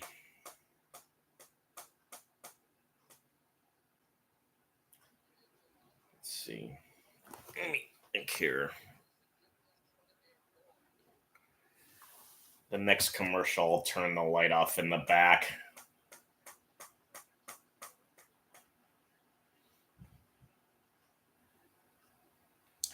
Williams back to pass. Lofts it up. Oh, he had number 11 open and he overthrew Carter. So it'll be 4th and 3. Carter, I think, is complaining he got held by Lassiter. No, he didn't really have that happen. So I don't know what he's complaining about. Taylor's going to punt it away again. There it goes. And 82 brought down by number 39 of the Bears, Blackwell.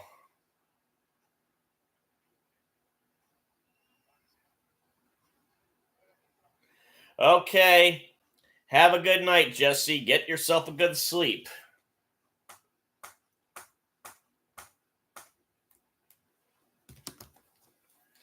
And we're at the commercial break.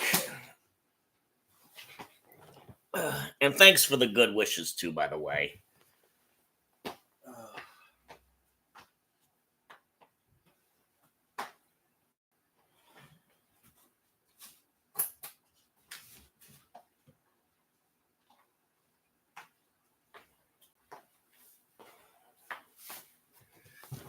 I'm sure that glare is killing some people's eyes.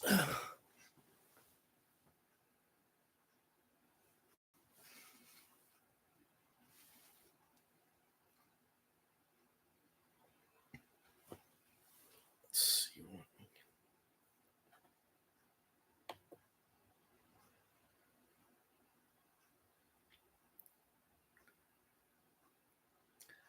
So with the Saints and Cowboys game, we had a scoregami.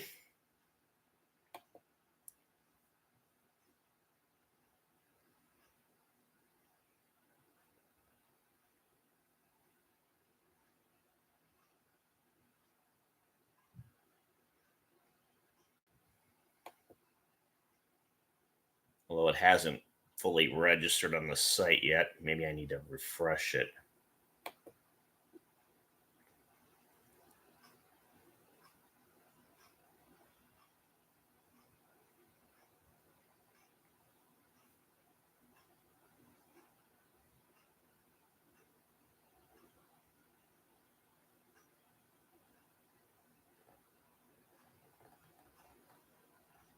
There we go. One more green dot on the board.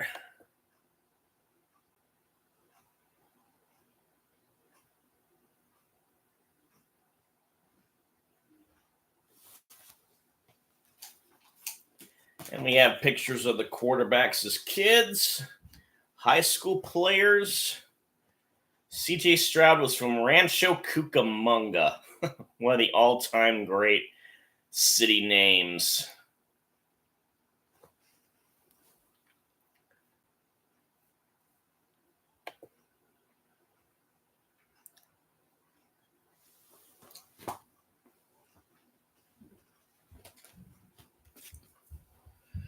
Stroud is going to be ready to snap. He's in the gun. Ball is at the 10. And the handoff is to Mixon. Only gained about 2 before he was shoved out of bounds. Not doing much tonight compared to last week.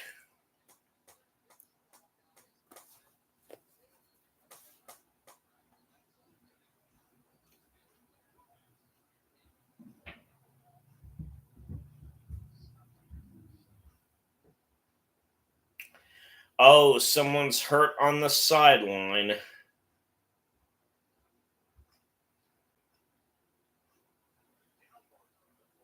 Another down marker official got hurt.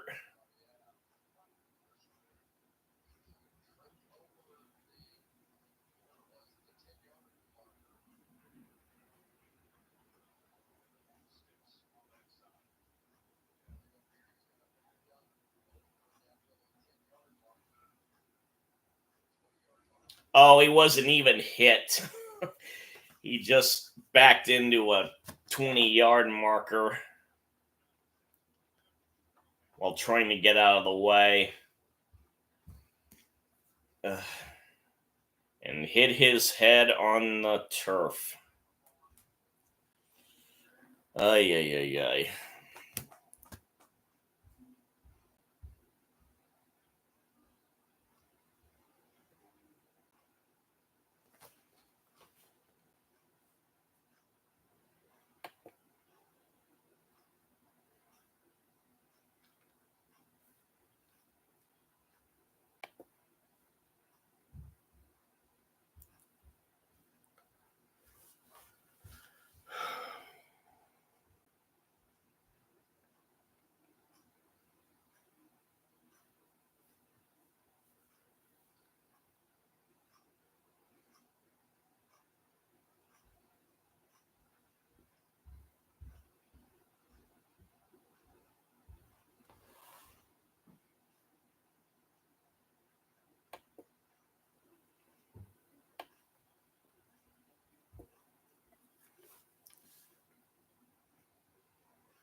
Still at a commercial.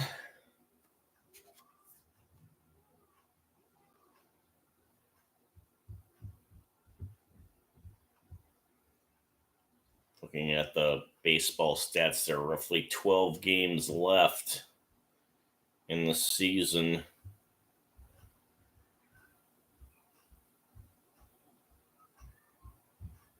For just about everyone, with a few exceptions.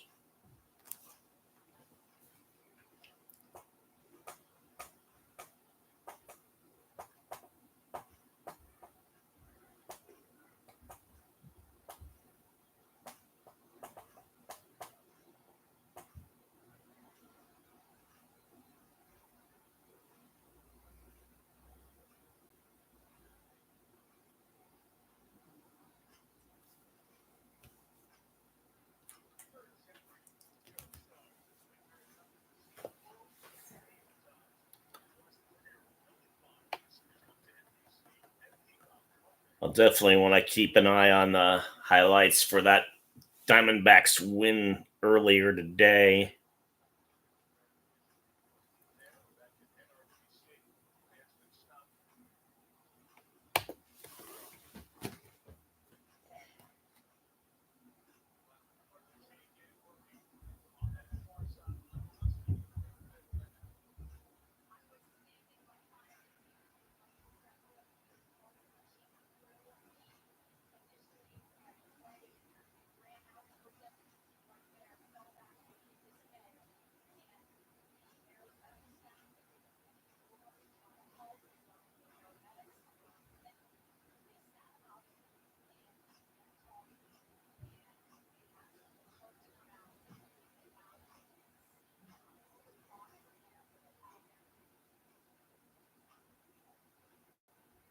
Well, looks like he's on his feet all right.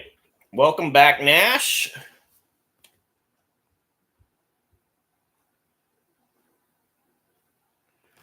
Yeah. Something to look forward to further tonight.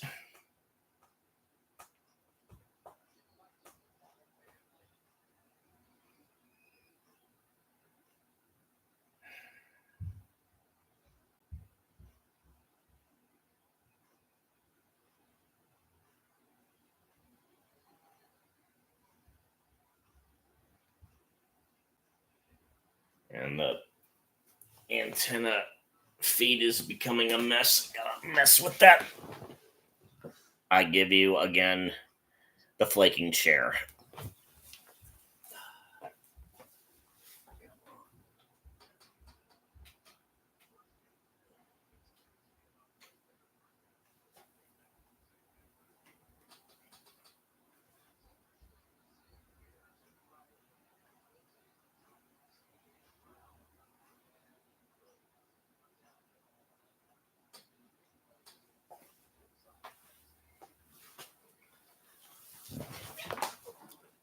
So when action resumes, it'll be 2nd and 9 with 13:13 left in the quarter.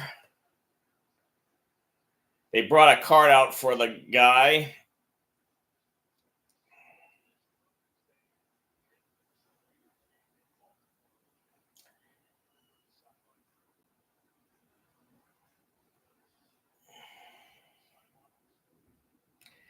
Got him strapped up. And he's being sent out of the stadium for further medical evaluation. DJ Moore is doing a self-massage on his calf. And now we're back in action. Congratulations on your Twins destroying the Reds, Natch.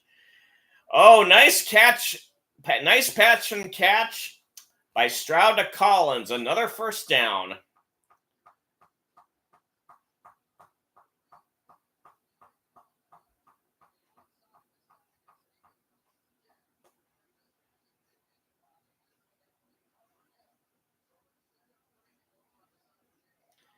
We got to the 27. Stroud under the center. And he does a pass to Dell, but he did not get anything. Bears were really on that.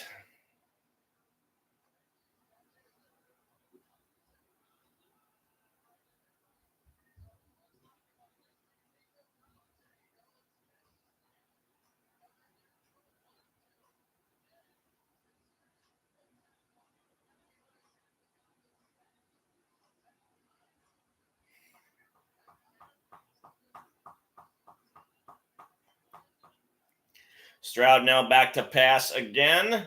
Gets Mixon, who gets past the original line of scrimmage for some yardage gain. But it'll still be third down. Oh, and Mixon's down.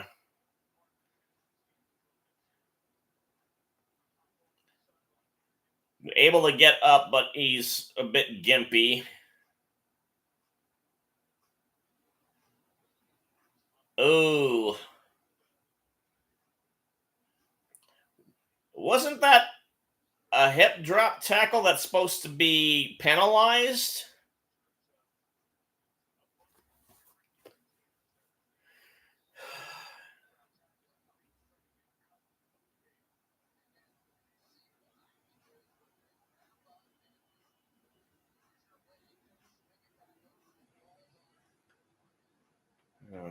Haven't seen any penalizing of that yet. Stroud is back to pass, flushed out of the pocket. He throws it.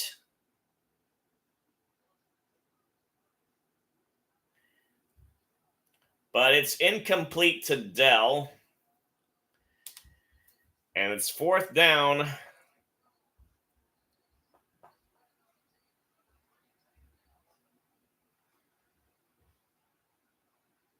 Oh. I didn't get to see the original play on account of antenna blockage. He should have Dell should have had that one. I only am just now seeing the replay. In the meantime, the Texans got a favorable bounce from Townsend's punt, and it's been downed at the 7.5.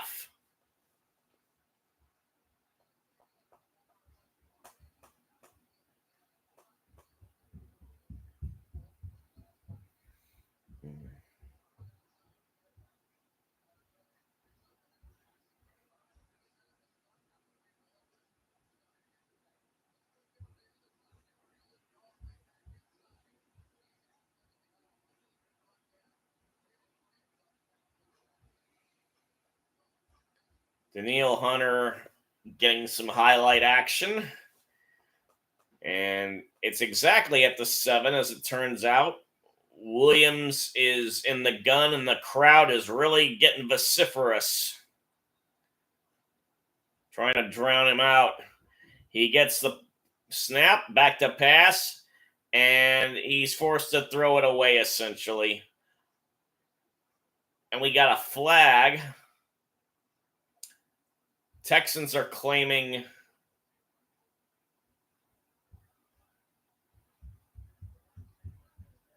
pass interference. The Texans were saying it wasn't catchable on Petre, the guilty party, number 5.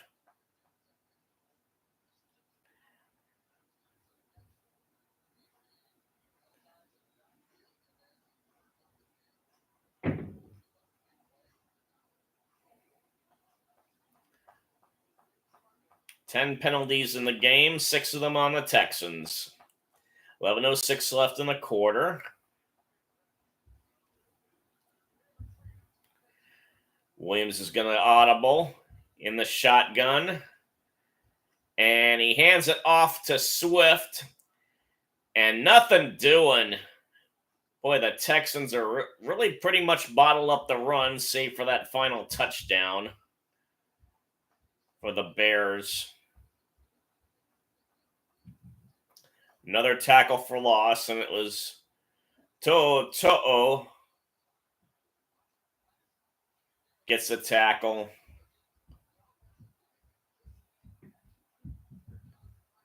Number 39.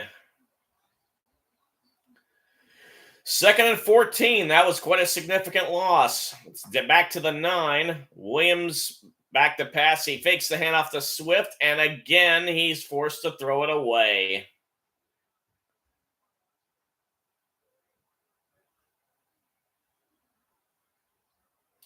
Mixon's going out to the tunnel.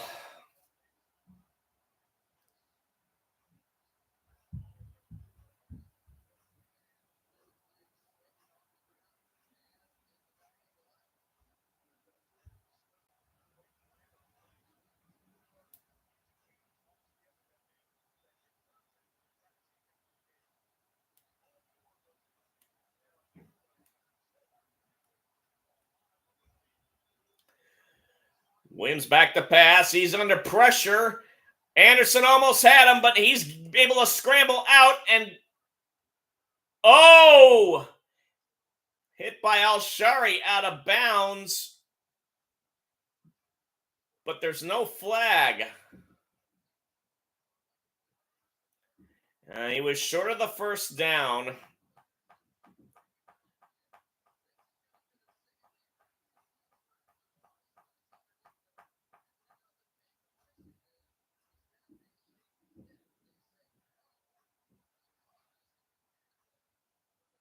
Wasn't much contact there. So 4th and 4, the Bears will punt it yet again. Off goes Taylor. Ball goes all the way to 24, but it's returnable. Sims, number 82, was the returner. Got to midfield, but there's a flag on the play. And the Bears have an injured player down on the special teams. He's trying to get up, though. Let's see what the flag's all about. Holding on the receiving team. 10-yard penalty from the spot of the foul.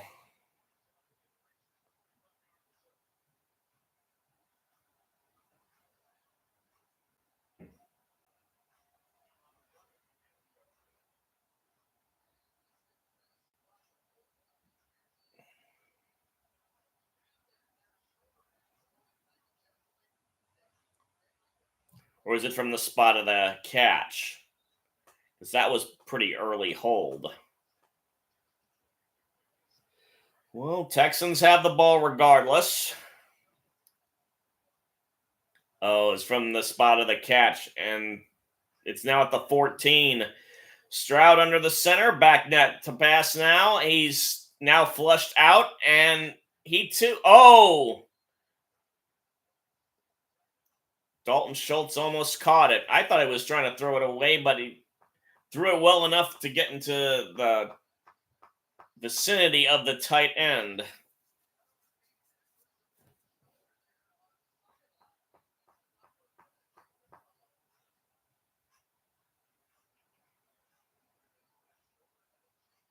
Incomplete.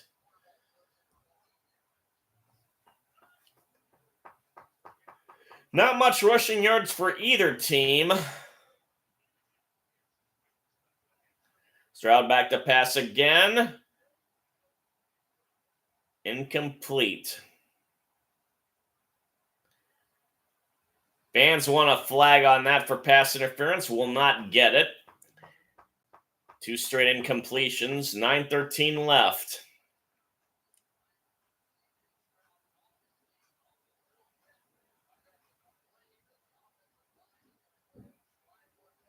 Not much in terms of yardage by either team.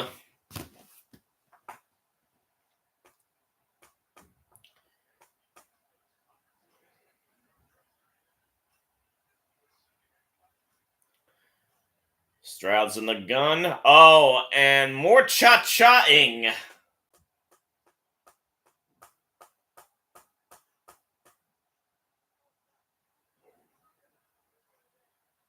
Tunsil again. Be 3rd and 15.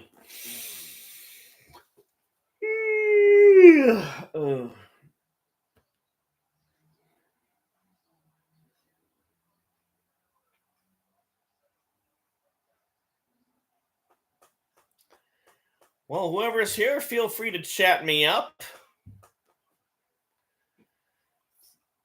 Stroud now back to pass again from his own end zone. And he tried to get Diggs, but threw it in the ground. So the Texans will punt with 9:08 left in the third. Welcome back to the four of you who may have been here earlier.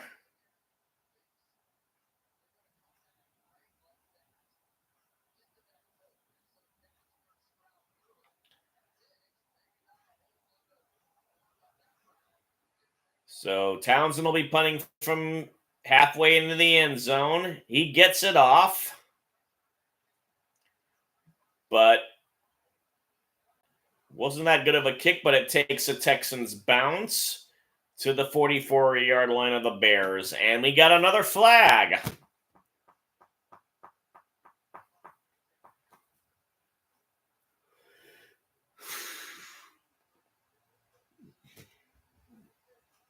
Holding receiving team.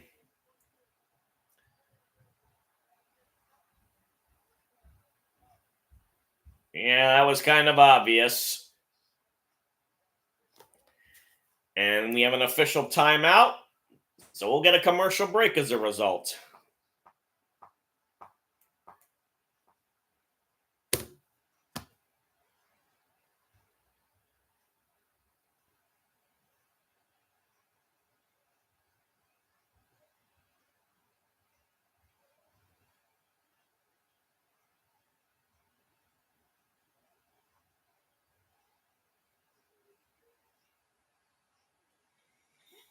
All right. Let's see. What else could there be to talk about?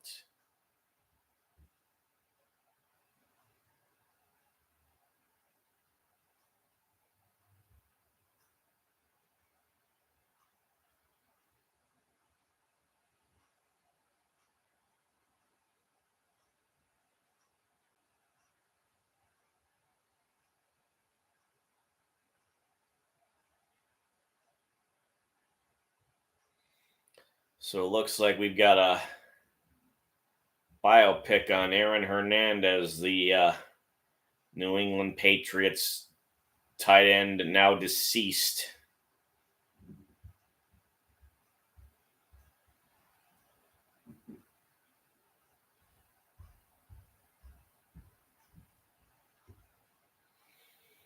As the sun is going down, twilight is upon us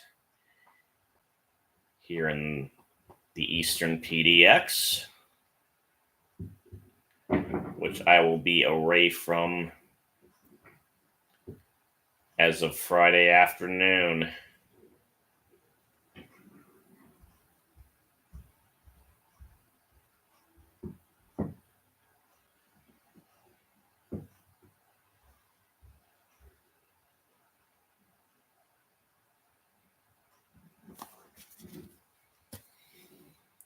Okay.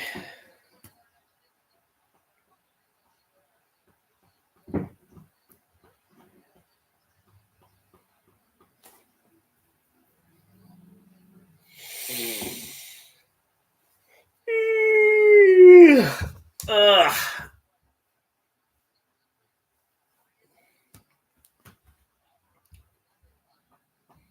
Didn't sleep well last night, so got a case of the yawns.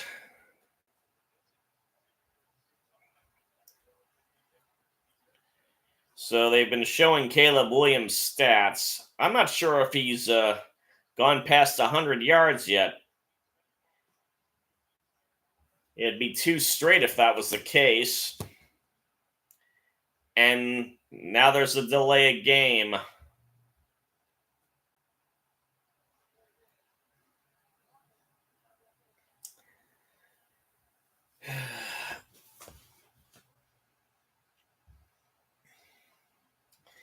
A lot of teams, I think, have gotten away with the avoiding the delay of game when it should have been a delay of game penalty. That wasn't one of those cases. So Ball's back at the 29, 1st and 15. Williams gets the ball in the gun, passes it, and completes it to Komet.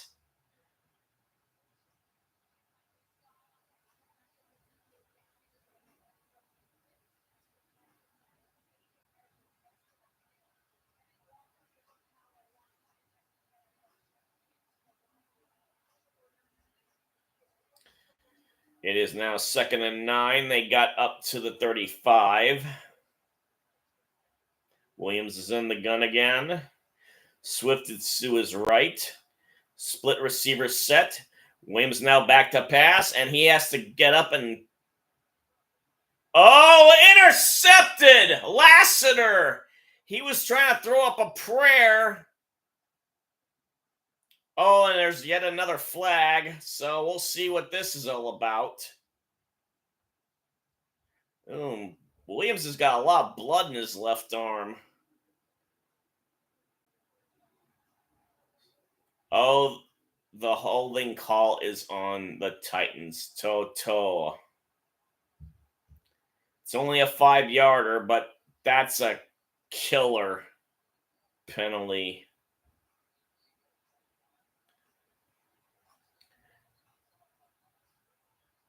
Adunze was the one he was trying to target, and he overthrew it, and Lassiter got it, but it's all for naught because of a penalty. Ugh.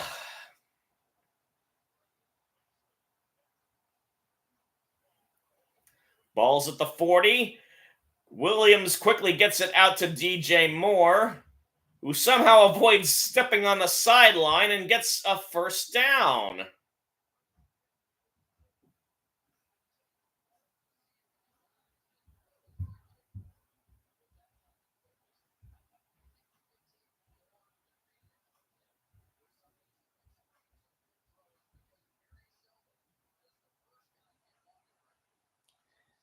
And we can't see if he's possibly stepped out of bounds because the line judge was in the way of the shot. But apparently the line judge didn't think it was an out of bounds. Nice job of keeping himself. Oh no, another false start.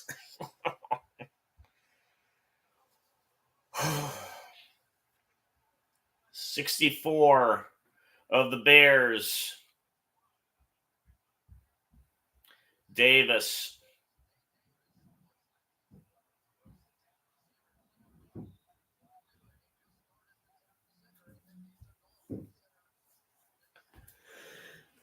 Hmm. 7:18 left. 1st and 15 now. And they fake the handoff. And Williams is going to try and run it. And oh!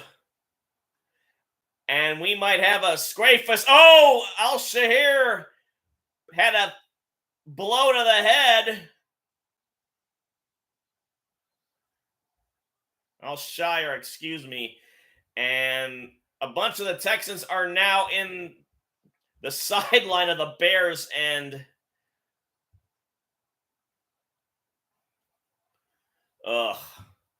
you do not want to do something like that on the opposing team's sideline when you can be surrounded and potentially beat up by the opposition. Oh, forearm shiver.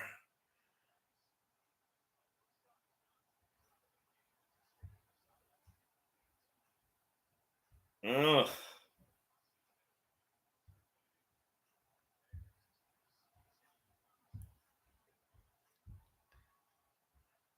Boy, things are really going to get chippy now. And they're still trying to get into each other's faces.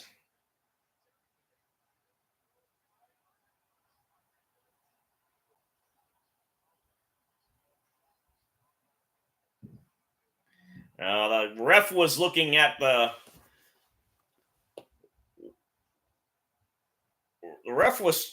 the action on the ground and didn't see Al-Shari do what he did.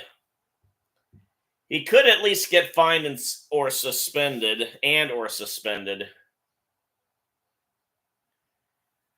So Williams is going to pass it off to Swift, who has made a getaway and almost gets a first down. So a missed penalty of a very severe category, but the Bears got their minds together and sweep pass.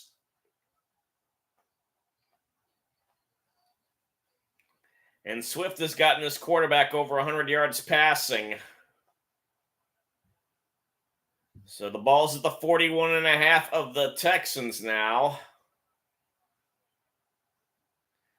Williams in the shotgun, gets the snap, takes the handoff. Oh, and he is plastered by Anderson at the 50.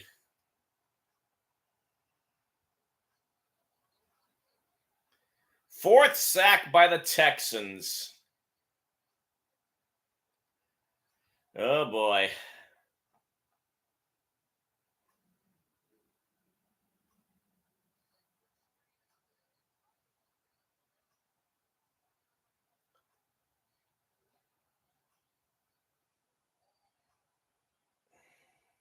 So the Bears are forced to punt. Taylor tries to pooch it. And not a good punt.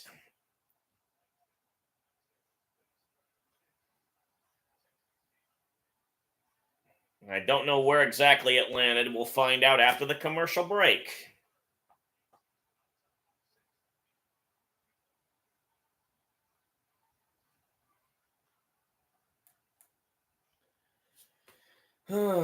This one may go to down to the wire too.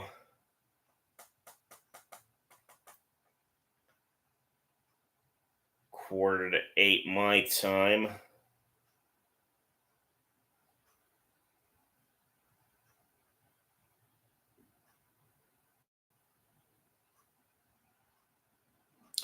Calm down while you're typing, Nash. Just concentrate on the keyboard.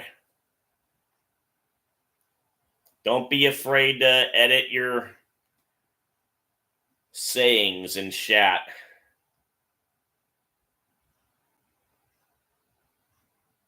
Before you actually post something.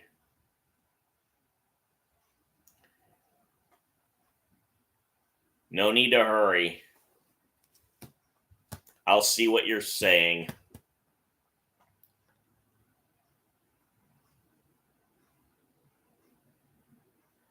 Let's see. One thing I wasn't sure about is my Portland Thorns, how they're doing.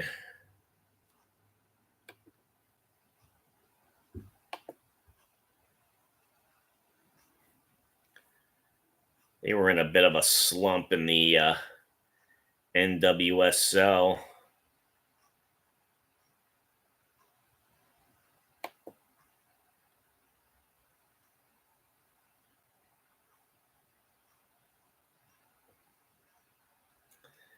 They are in 6th place in the standings.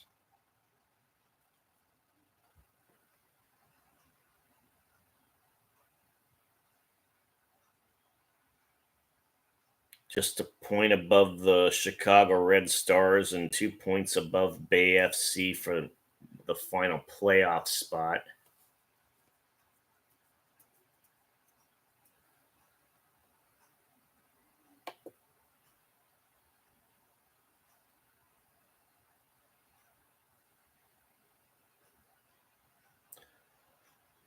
Oh man, Mexican barbecue being featured. Looks good.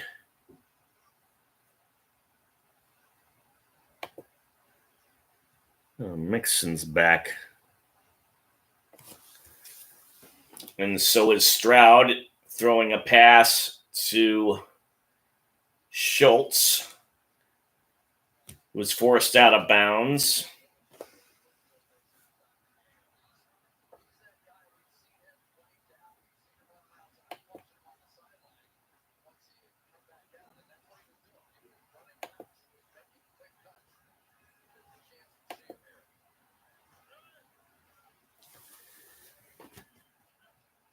Stroud is now handing off to Akers, and he gets the first down, gets to the 35 before being tackled.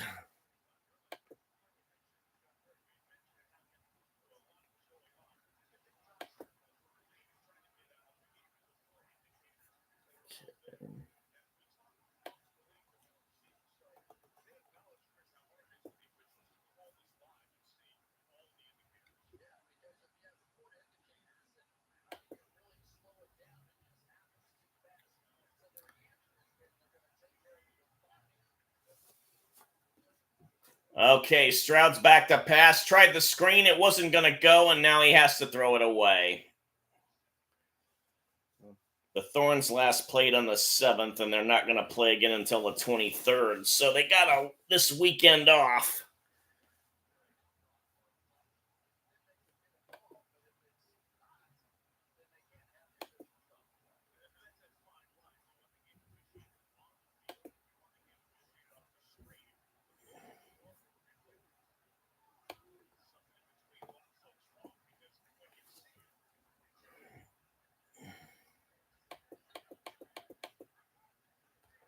Orlando's actually undefeated for the year. Oh, did he intercept it? Oh, no, they're saying incomplete. Oh, that would have been a huge turn of events. Gordon, number 6.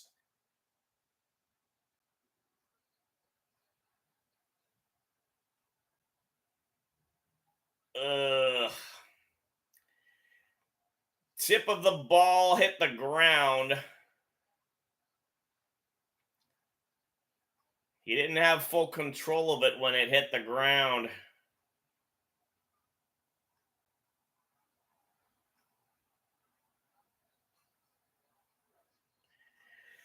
Third and 10. And now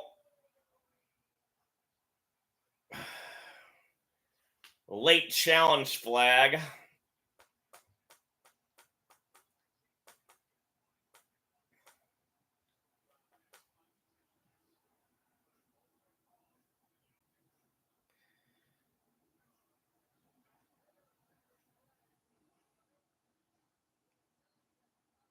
They're going to challenge it.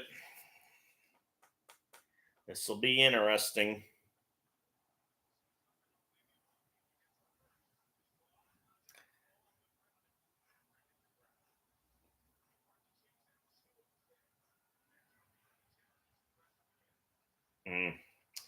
Yeah, it's their second challenge when the first one didn't go. So there's no opportunity to win one back. And the Orlando Pride haven't lost a game yet.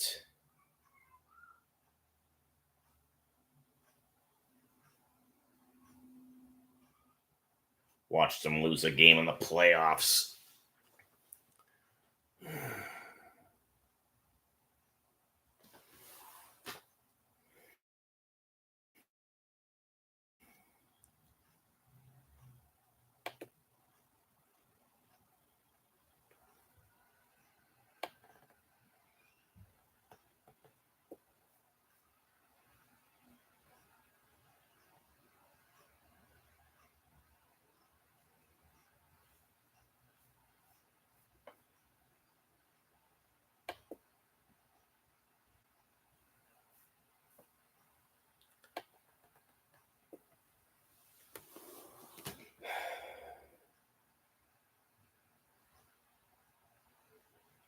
So it looks like there are 6 games left in the season.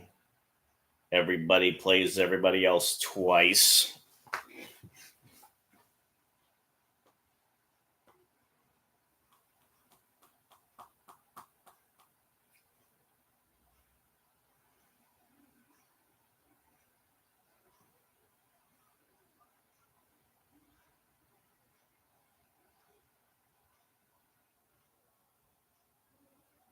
So every Saturday they're going to be on Ion TV. So I got to keep an eye on those games if I want to watch them. Oh, wait, I have to work. Oh, wait, the games are at night. except for the last one in October. Yeah, I can see the second half. My job is going to require me to work 12-hour shifts on Saturdays. I'm going to be dog tired after that. But I want to see my team on TV.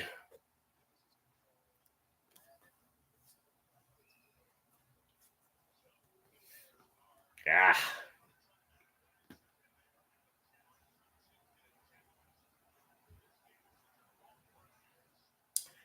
So they finally said the call stands, and it's third down, and we got another sack for the Bears. Number 99, Dexter, was the leading man.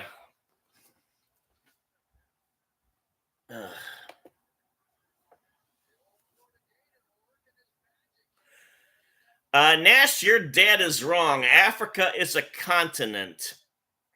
South Africa is a country. Take it from someone who worked at a map store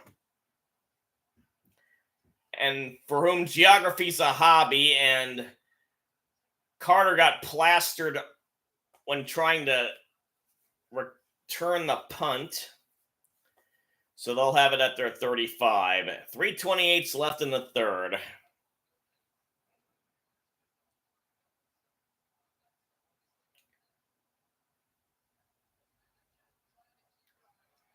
A teammate was pushed right into him.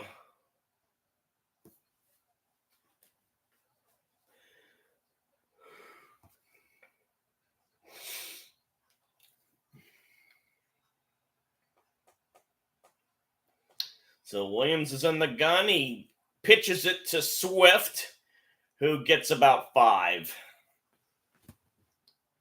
It'll be second down.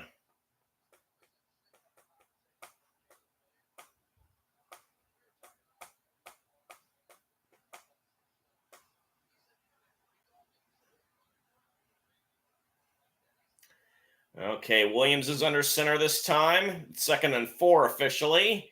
And he hands it off again to Swift, who has to push through to gain a yard. But guess what? We got laundry yet again.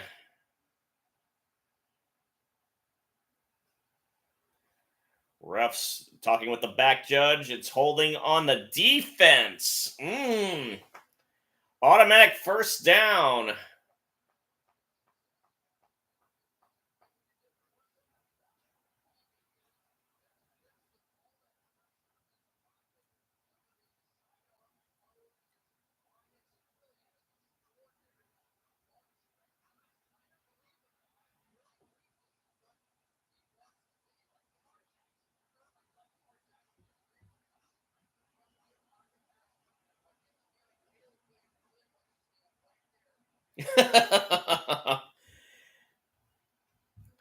Okay, I'll respond later. In the meantime, Swift's got a pitch out and cannot gain any yardage before he's forced out of bounds. I don't think there is such a thing as useless geography facts. You may end up going to someplace someday, and you'll need to know the lay of the land. You heard it here first. Bears only had 35 rushing yards.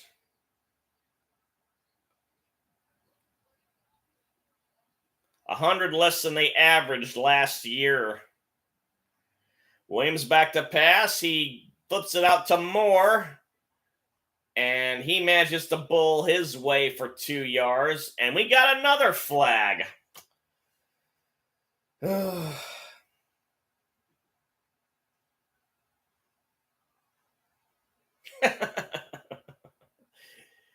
Got some unhappy fans, we heard.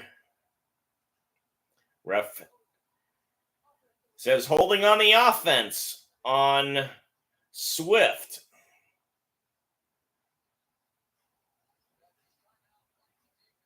That is true.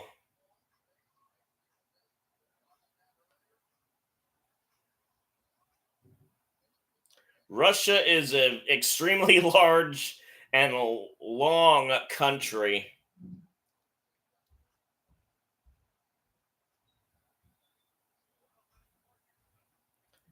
Just a little bit touches both countries, but it's quite the extension. Williams is back to pass. He gets it to Herbert and barely gets two. It'll be 3rd and 16.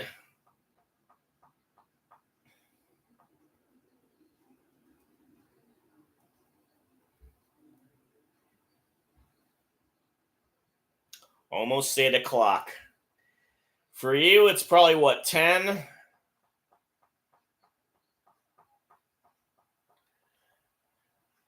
Thank your parents for me for being allowed to stay up this late.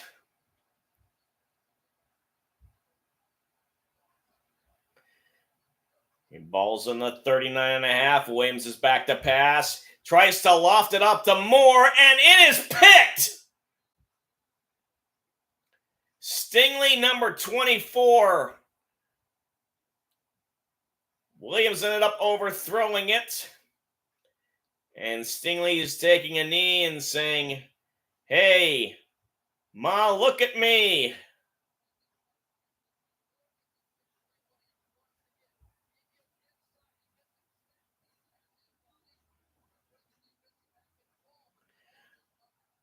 Actually, it was slightly underthrown. Moore was just in the wrong position, I think. Maybe mistargeted would be a better word. So that is the first turnover game, and there were shots at so many.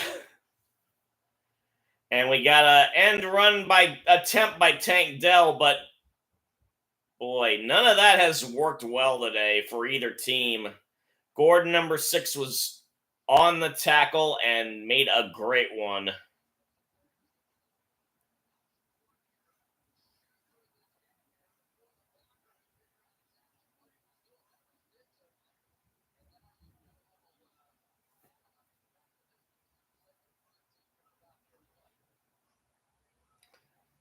Second and 15. Ball's back at the 28.5. Stroud back to pass. He gets Diggs again. Modest gain. And the third quarter has finally come to an end. As Tirico said, a lot of stuff happened except for points. Texans are still up 16-10.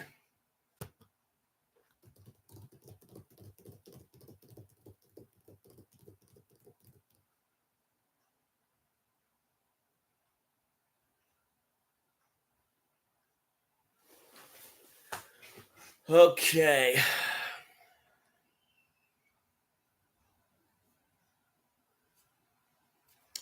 We can look at the WNBA. Let's see. Now I know the Mercury beat the Sky. They're trying to position themselves for a better playoff seed.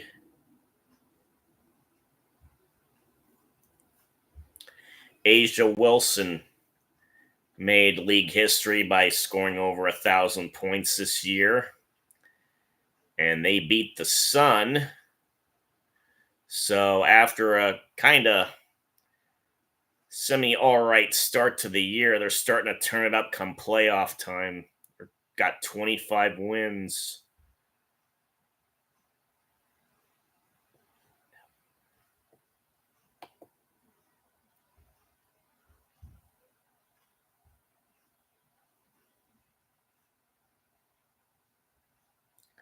Oh, Caitlin Clark got 35.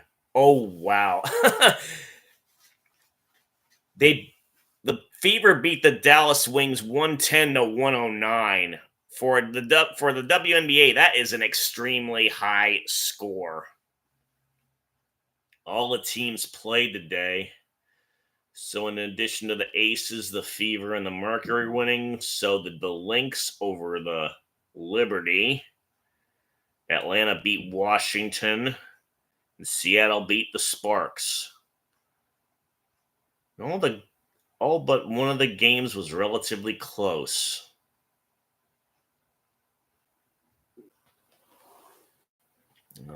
The action is back in the meantime. Some nice fountains to look at.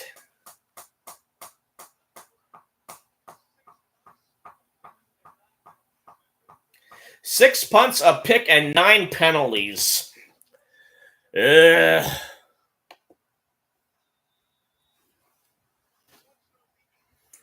Couple of seconds ahead of you, eh? Okay. All right, Stroud's back in the gun. Now back to pass. Oh, he's in trouble. And he chucks it. Oh, and he gets it to Collins.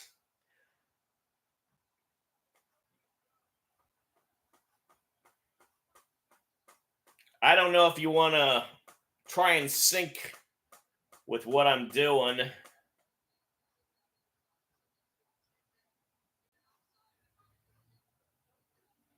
Throwing against your body is usually a death wish for quarterbacks, but he made it work. And he does it the regular way to try and get Tank Dell, but he can't hold on. Probably would have been out of bounds anyways, and we got a second down. And 10. Okay, you say it's good. I'll take your word for it.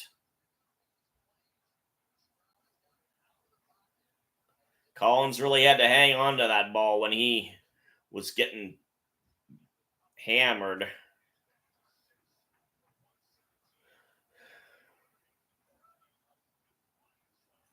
If you have Nico Collins in your fantasy league, you're doing well.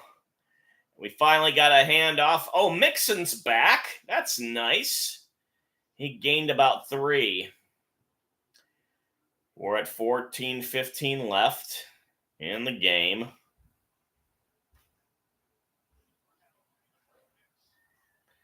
And now he's going out.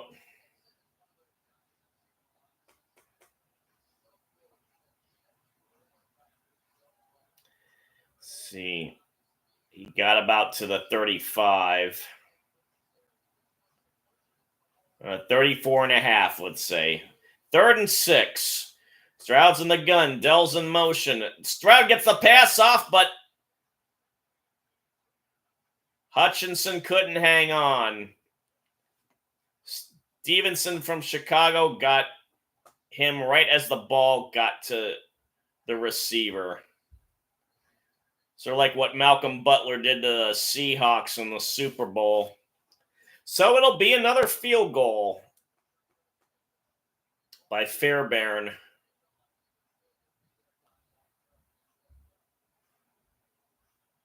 It's going to be another 50-plus yarder.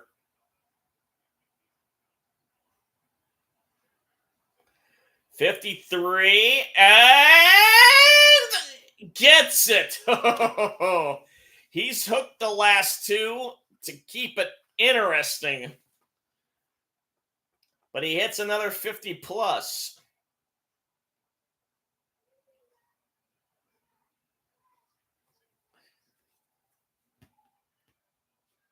So the Texans are up by 9 now.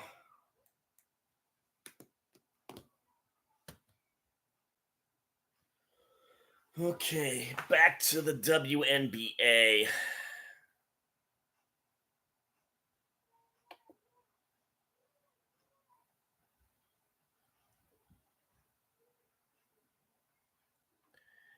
So, I've got a lot to look at tonight.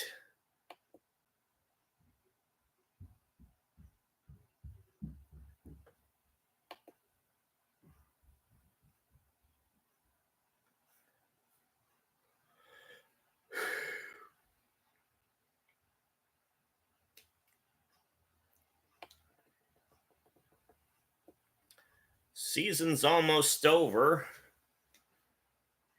either 1 or 2 games left.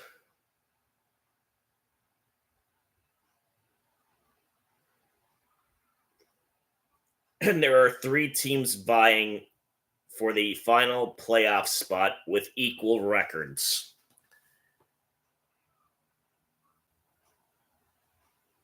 Atlanta was 2 games back of the Mystics, who were in the 8th spot, but thanks to Atlanta beating the Mystics, they've pulled themselves back up.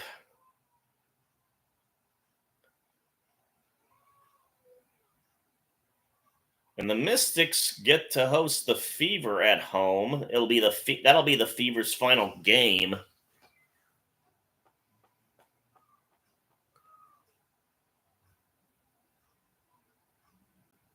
If the Fever win, they'll hold on to that 6th spot and deny the Mercury.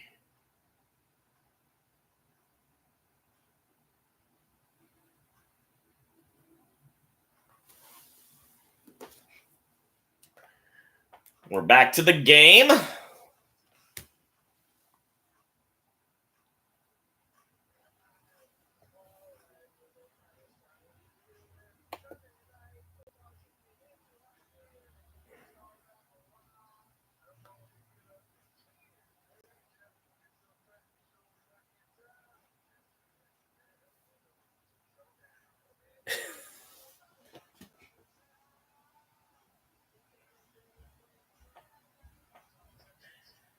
And Fairbairn's kicking it off.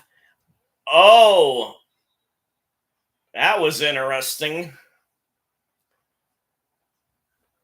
Herbert struggled to get a hold of that.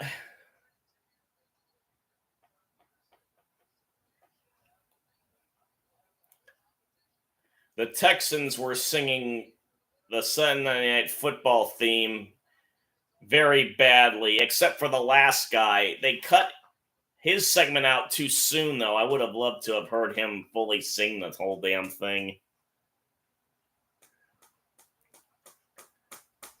But they definitely got some personality on that team.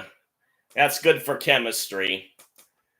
So it's a two-score lead, and the Bears really need to get moving on offense if they're gonna pull this out.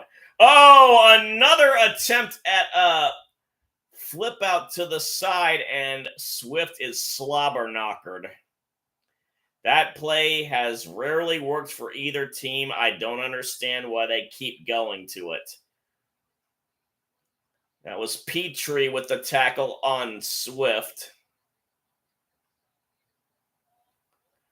I mean, that was a smothering tackle. 2nd and 15 now. Williams. Oh, he is. Oh, he almost got sacked. He managed to get out of it. Oh, he's picked. Lassiter, and this time I think it might be good.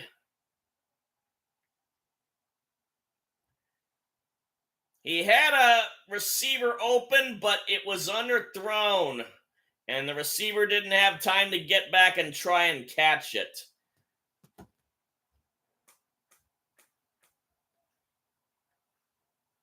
Oh, Hunter should have had him. Had him by his undershirt. Komet was open and can't come back to get it, and it's Lassiter that ends up picking it off.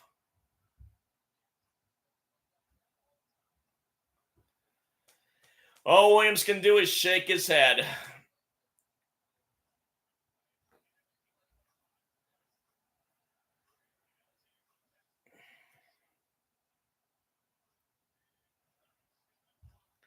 Okay, we got a handoff to Mixon, and he gets a yard before being forced out of bounds. Where can you find what, Nash?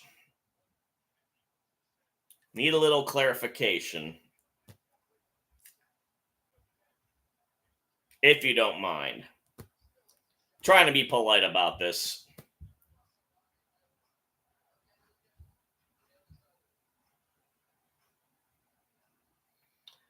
Let's see if that interception will be the death knell for the Bears.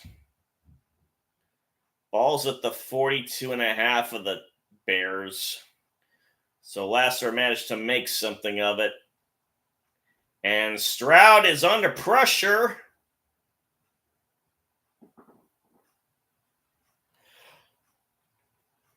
They may replay it on Twitter. Unless you were recording the game, you're not going to be able to see a replay. Yeah, Stroud got sacked, and my TV's going wacko again because of the neighbors upstairs. Sorry for the delay. 3rd and 17 at the 50. And a quick pass by Stroud out to the end. And that went to Collins. So at least he got some yardage out of it, but nowhere close to a first down. Looks like the Texans will have to punt.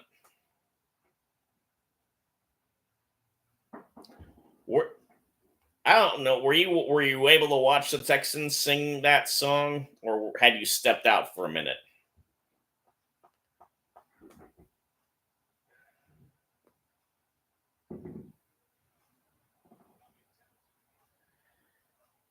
Townsend is back to punt.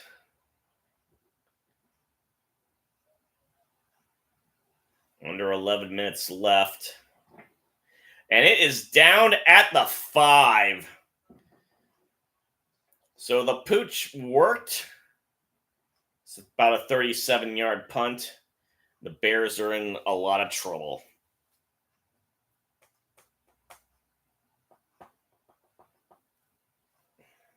And we got an official timeout and a commercial break.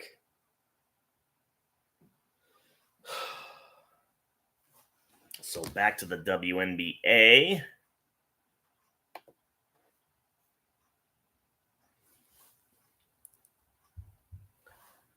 Let's see what the schedule has to say.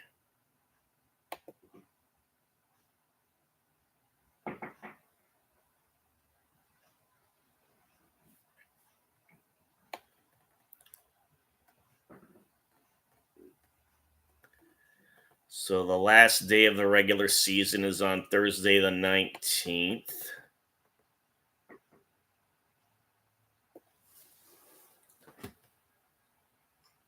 Chicago has 2 games left to play. They're home.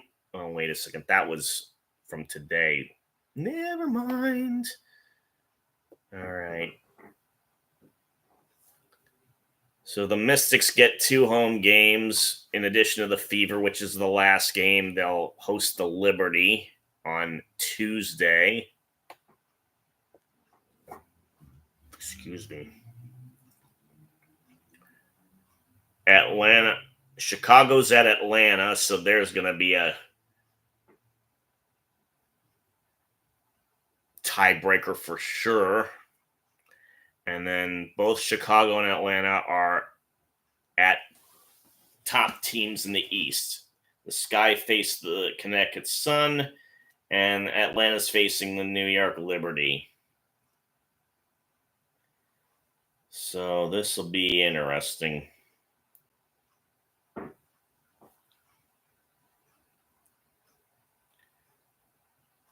Phoenix, the Mercury have to keep pace. They'll be at LA, and then they are home against Seattle. And we have returned to action.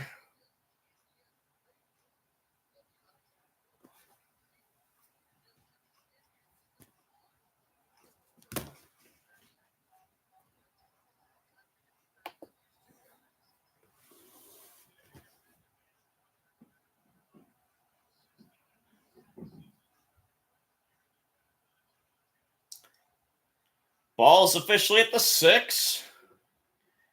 They're going to run it with Swift. He only gets 3. They're continuing to try to pound the rock into the line with mixed results.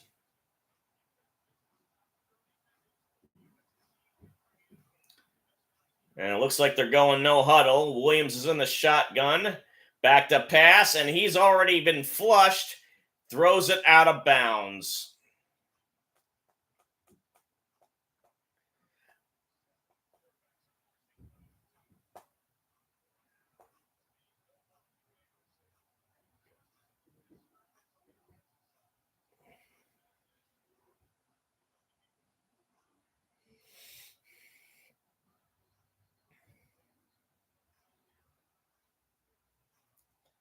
Okay, 10-15 left.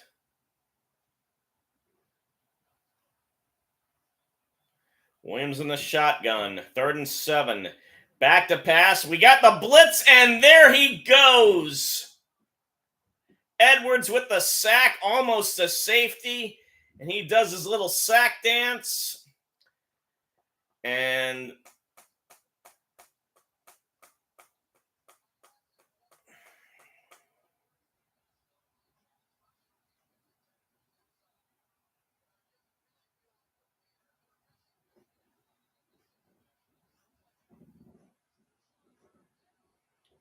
so apparently Keenan Allen was hurt. Okay, Taylor manages to get the punt off at least. Nice punt. Goes to the 45 of the Texans.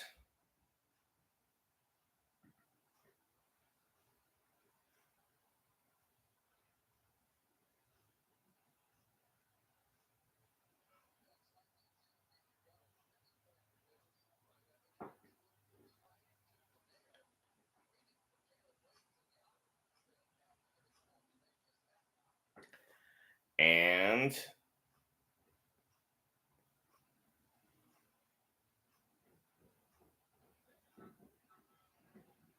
he brought it out to the 45 of the Bears, so a 10-yard return. And Stroud's back on the field. And he hands it off to Mixon, who gets a nice gain of about 7 or 8.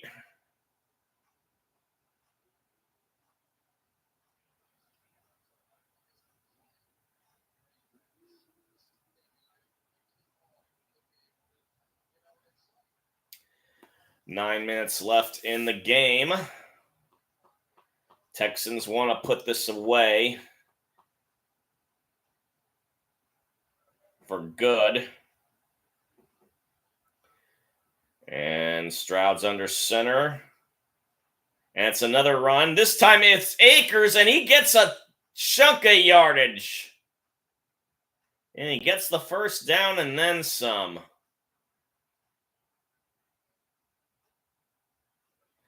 Clock continues to run. Was an I formation with Schultz in the fullback position.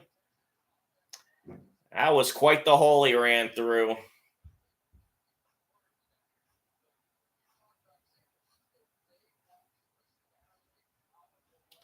Looks like he stepped out at the 25. Stroud again is under center.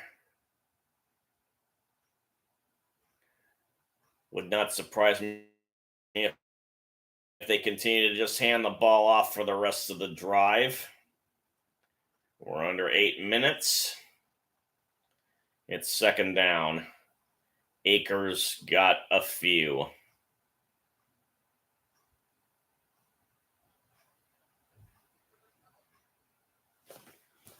And I gotta fix my antenna yet again. Ugh.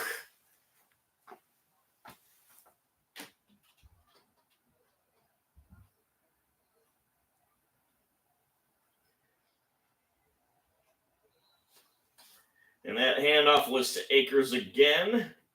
Gets a few more again. And it's third down. And then we got a whistle.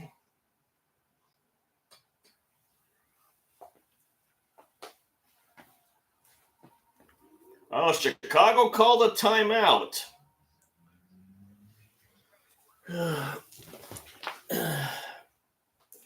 That defense must be gassed.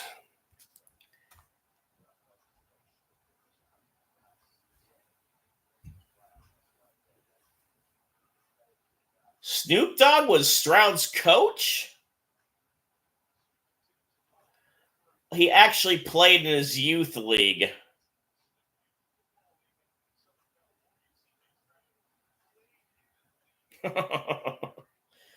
Snoop's all over the place.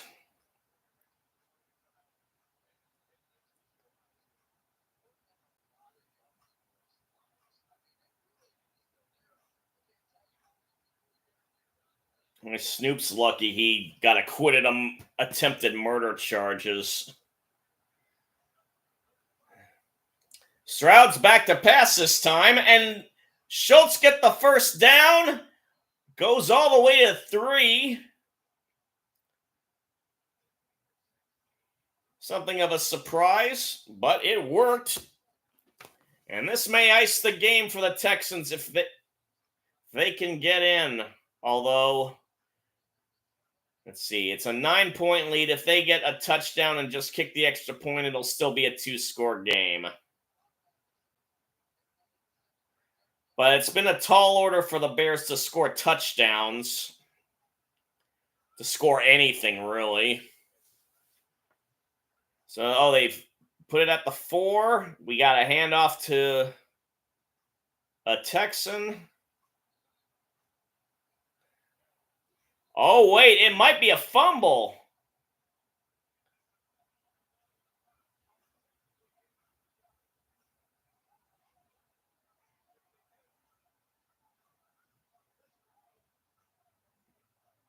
Still trying to pile the bodies out.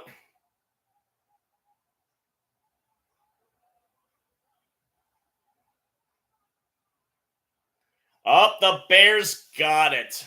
The defense saved their behinds. Oh, what a terrible time to get it. Oh, Billings, it was helmet-to-helmet contact. I wouldn't surprise me that the ball came out. And Byard, number 31, looks like he got the ball. Ugh.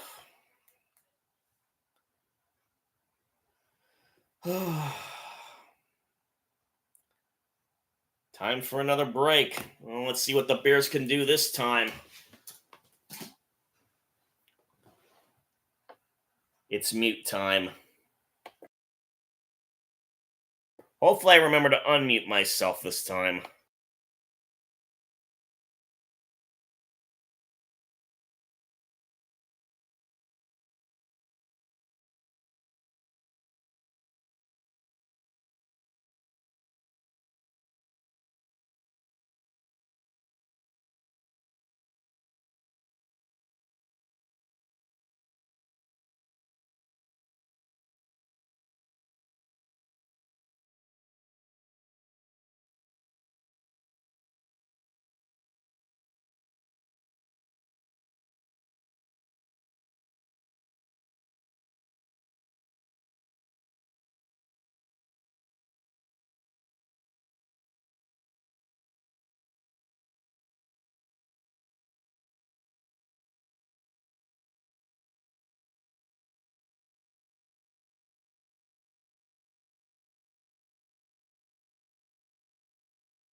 Sorry for the long delay. Decided to go ahead and close the blinds in my bedroom.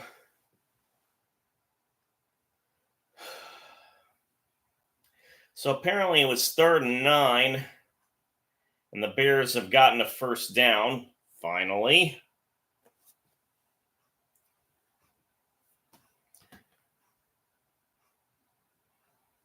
Clock is ticking, though. They're at the 28. Williams is back to pass now on first, and it was caught, but only for a couple of yards by Moore.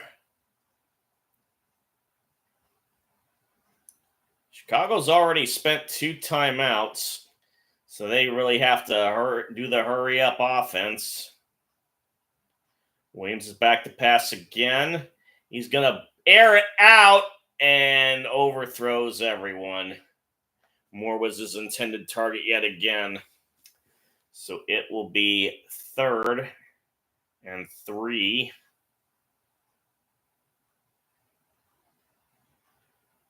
.502 left.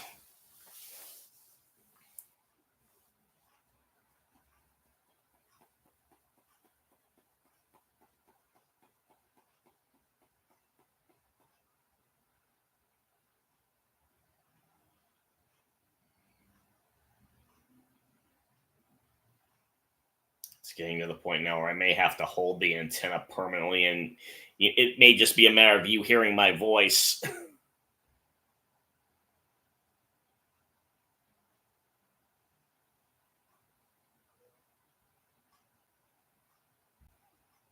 It's already 8:30. All right.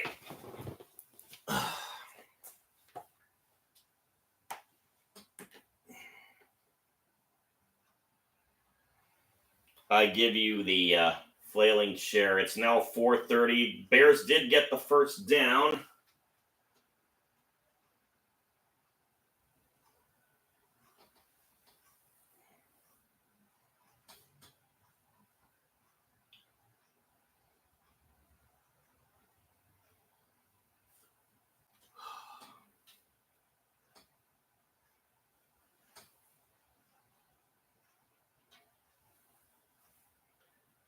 Well, there was a flag on the play.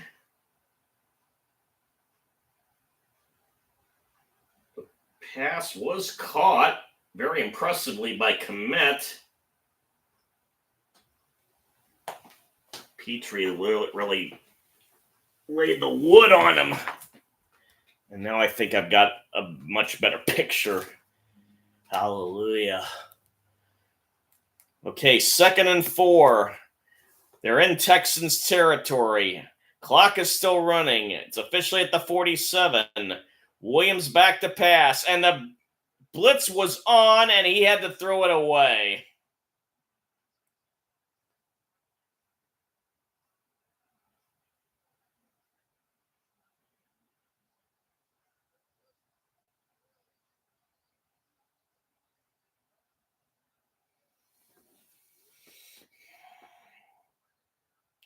And the Texans wanted intentional grounding, but he was out of the pocket already.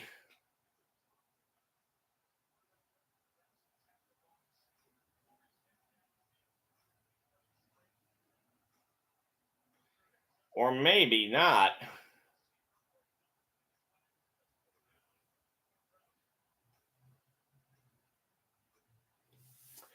Oh, for sure, Caleb. Oh. They got him for intentional grounding.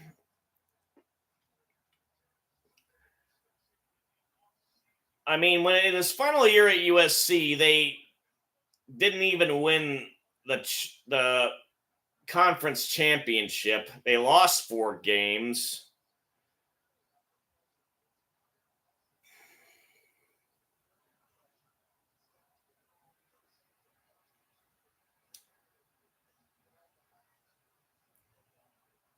There were a lot of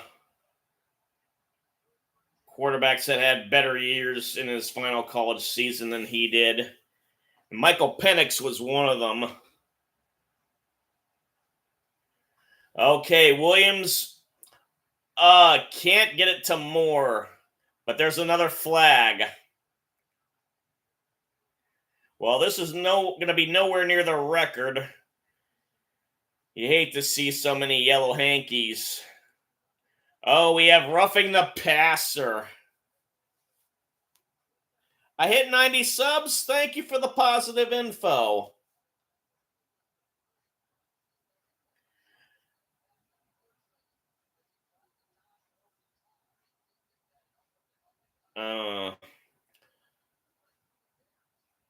Arm to the head. That'll get it every time. And all that black matter from the asphalt turf on his hand. 20 penalties.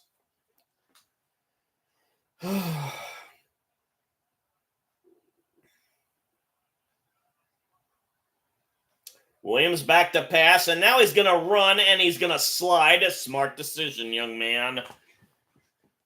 I have a notepad. I have the notepad file that indicates what the record was in terms of penalties. In the meantime, they do a fake pass and draw to Homer. Interesting.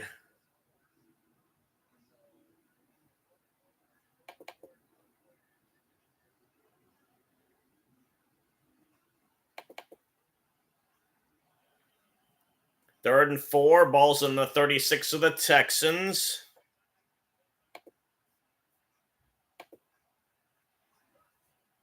Yeah, the record for most flags in a game is 37. And with 3 minutes to go, Williams back to pass, and it's incomplete to Moore. So 2:56 left, but they're probably still in field goal range, and they're going to send Santos out to kick it. So it's not over yet.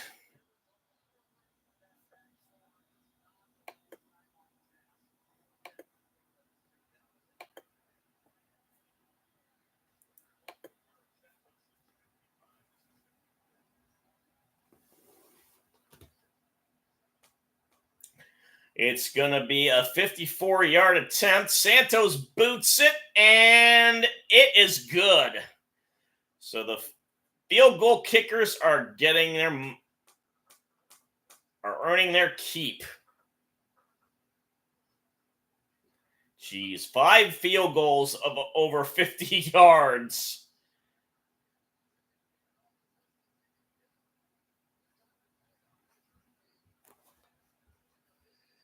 Don't worry about it, Nash. I'm sure 22 is a record for a particular year.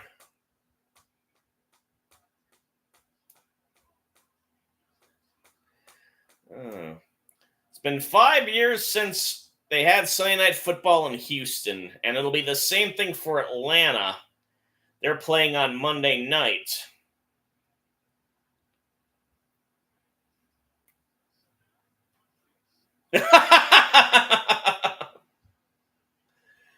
A Taylor Swift reference thanks to the Bears' last names. The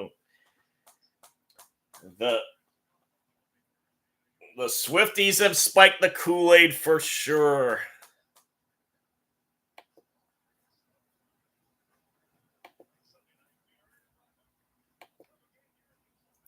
Santos is going to kick it off. No onside attempt. Oh, it's going to be returned by Stevenson, and he's getting a good chunk of yardage past the 30 and about to the 39. So it's going to be Atlanta versus the Falcons versus the Eagles, a bird matchup on Monday night.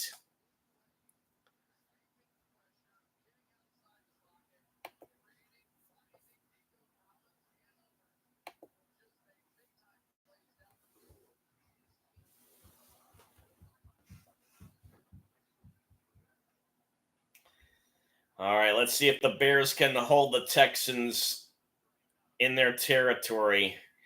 I set. It's handed off to Mixon. Oh no, Ogumwale.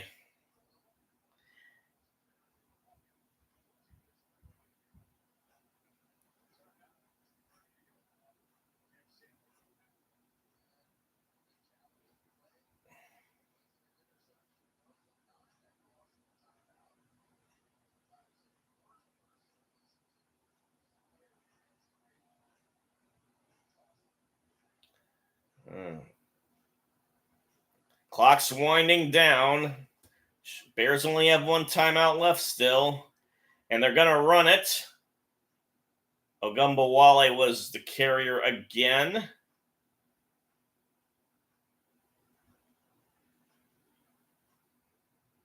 And the antenna's failing me again.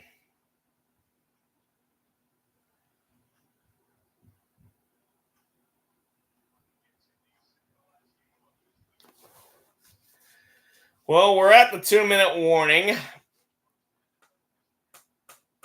I assume the Texans didn't fumble it.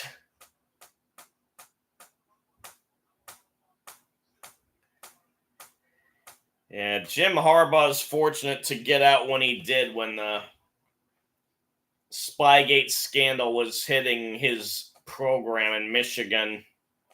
Now he's undefeated with the Chargers. The Packers have won 800 regular season games, the first to get to that target.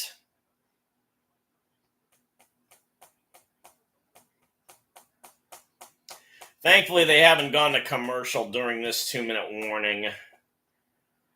So they gained 4 yards. It's 3rd and 7. Let's see. They've got split receivers on each side, 2 on each side. And Stroud's going to pass it. And he's going to run it. And he got the first down, but I think it's going to be called back on account of hands to the face by the offensive lineman. Yep. Oh, that was pretty damn obvious. So we'll repeat 3rd down. Stops the clock with 1:50, and that's 21 flags.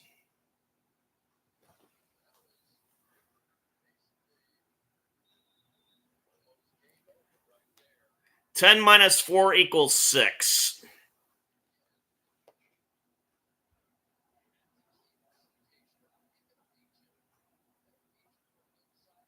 That heart's in the way of your equation. I don't know if that's actually what you put. And we got a quick pass out on the side to Diggs, who only gets 3. The Bears are going to call their final timeout. Ay, ay, ay, ay. Oh, the ghost of Mike Ditka in the stands.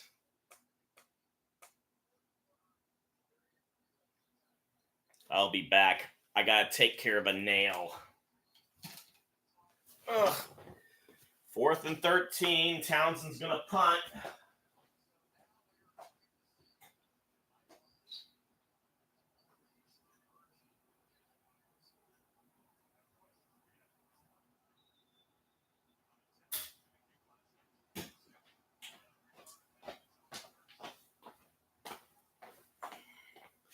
Sends it off.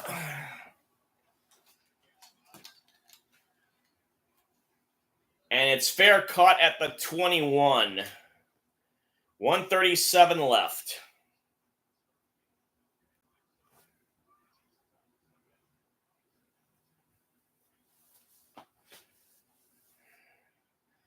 So, Chicago's got to get their passes out to the sideline so the receivers can go out of bounds, unless they get lucky and managed to go deep and get open in the process.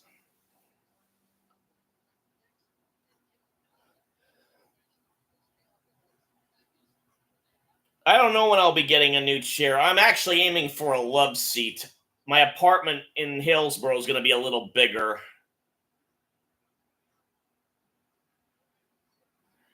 Oh, Adunze broke free from the tackle. And he got a nice chunk of green. Ball's at the 47 of the Bears. Williams in the shotgun. Back to pass. Throws it, but it's dropped by Everett. So 107 left. And yeah, Williams took quite a bit of time trying to get that play going.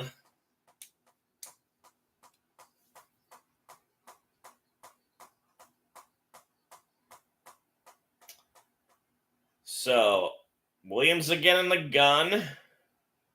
And now he's audibling. He's got Swift to his right. Split receivers, 2 on each side. Williams back to pass. It's a 5-man rush, and he is hit by Hunter.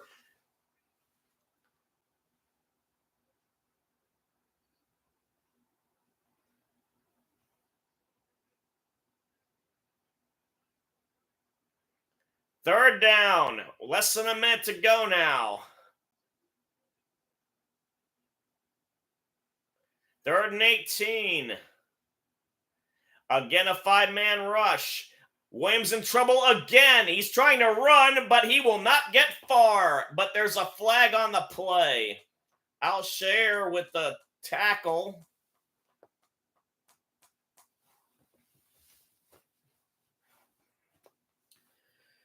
Oh, boy. Let's see. Since 8:45 now. Illegal formation. They're going to decline the penalty because they only got a yard.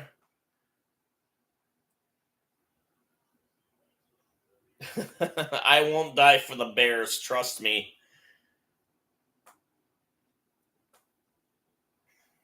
4th and 17.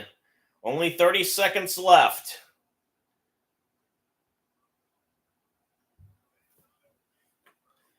And yeah, the Texans fans are really getting loud.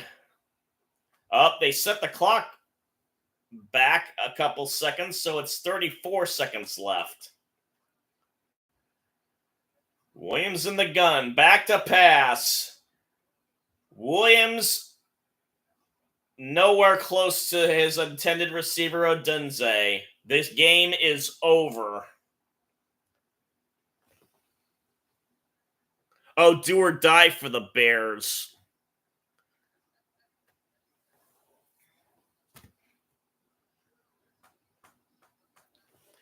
Yep, game over. Yeah, that heart interferes quite a bit with the text. Unless I were to... I'm not sure if detaching it from the screen would help. At any rate, Texans are going to be 2-0.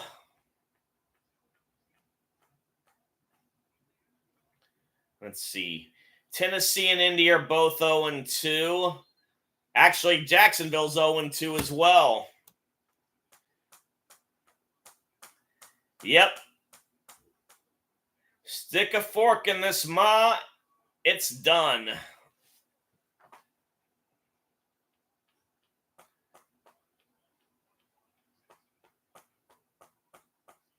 So the Texans are off to a great start. Although the wins were closer than they probably wanted.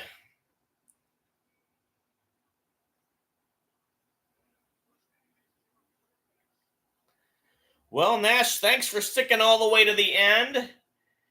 It's time for you to go to bed. I still got a couple hours left I can stay up. because you can bet your bottom dollar I'm going to be watching the highlights of my teams winning.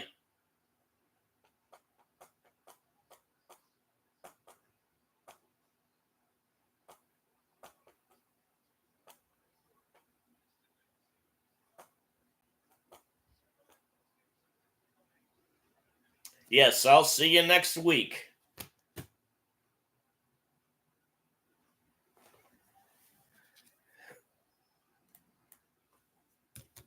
And that's it for me.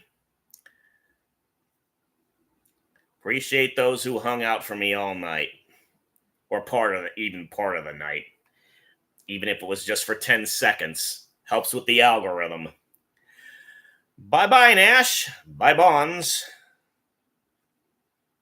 Okay, now it's going to end.